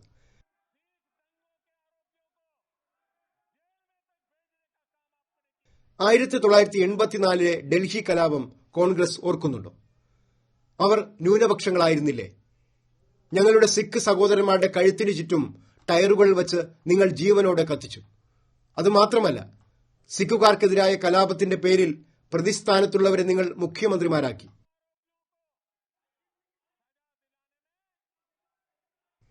സിഖ് വിരുദ്ധ കലാപത്തിലെ പ്രതികളെ ശിക്ഷിച്ച് നീതി നടപ്പാക്കാൻ വിധവകളായ ഞങ്ങളുടെ അമ്മമാർ 3 പതിറ്റാണ്ട് കാത്തിരിക്കേണ്ടി വന്നു. അവർ ന്യൂനപക്ഷങ്ങളല്ലേ? ന്യൂനപക്ഷങ്ങൾക്ക് 2 അളവുകോലുണ്ടോ? ഇതാണോ നിങ്ങളുടെ വഴി? ആദരണീയനായ സ്പീക്കർ, വർഷങ്ങളോളം രാജ്യം ഭരിച്ച കോൺഗ്രസ് ഇന്ന് ഉത്തരവാദിത്വമുള്ള ഒരു പ്രതിപക്ഷമായി പ്രവർത്തിക്കും എന്ന പ്രതീക്ഷ. माननीय अध्यक्ष जी, कांग्रेस पार्टी जिसने इतने सालों तक देश में राज किया, ആദരണീയനായ സ്പീക്കർ, വർഷങ്ങളോളം രാജ്യം ഭരിച്ച കോൺഗ്രസ് ഇന്ന് ഉത്തരവാദിത്വമുള്ള ഒരു പ്രതിപക്ഷമായി പ്രവർത്തിക്കും എന്ന പ്രതീക്ഷ തെറ്റിച്ചുകൊണ്ട് നിർഭാഗ്യവശാൽ തെറ്റായ പാതയിലാണ് പോകുന്നത്. ഈ പാത നിങ്ങളെയും രാജ്യത്തെയും കുഴപ്പത്തിലാക്കുന്ന പാതയാണ്. ഈ രാജ്യത്തെക്കുറിച്ച് ഞങ്ങൾക്കെല്ലാം ഉത്കണ്ഠയുള്ളതുകൊണ്ട് താക്കീത് നൽകാൻ ഞാൻ ആഗ്രഹിക്കുന്നു. രാജ്യത്തിന്റെ ശോഭനമായ ഭാവിയെക്കുറിച്ച് ചിന്തയുണ്ടായിരുന്നേ പറ്റൂ.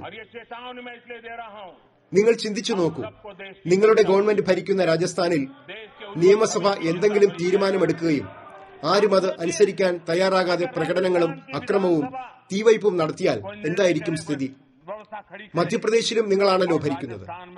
നിയമസഭ ഒരു തീരുമാനമെടുക്കുകയും അതിനെതിരെ തെരുവിലിറങ്ങുകയും ചെയ്താൽ രാജ്യത്തിന് ഇങ്ങനെ മുന്നോട്ടു പോകാൻ സാധിക്കുമോ? തെറ്റായ പലതും നിങ്ങൾ ചെയ്തു കൂട്ടി. അതുകൊണ്ടാണ് നിങ്ങൾ അവിടെ ഇരിക്കുന്നത്. നിങ്ങളുടെ സ്വന്തം പരാക്രമങ്ങൾ കാരണം ജനം നിങ്ങളെ അവിടെ ഇരുത്തിയതാണ്. രാജ്യത്തെ മുഴുവൻ ആളുകൾക്കും ജനാധിപത്യപരമായ മാർഗത്തിൽ സംസാരിക്കാൻ അവകാശമുണ്ട്.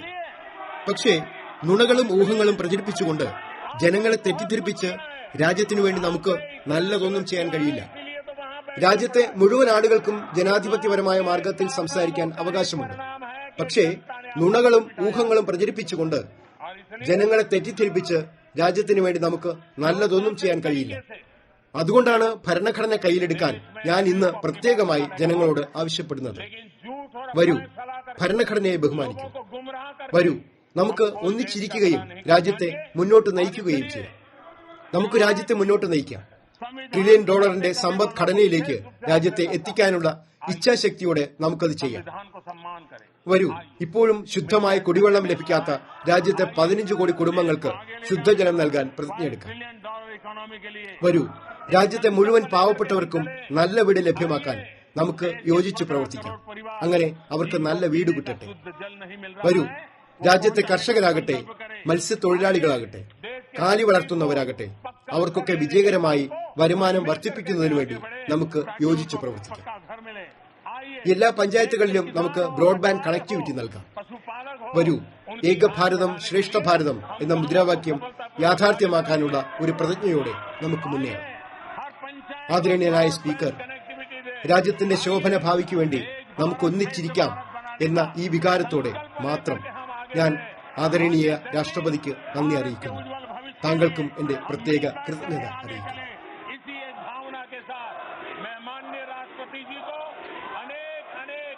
धन्यवाद करते हुए मैं मेरी वाणी को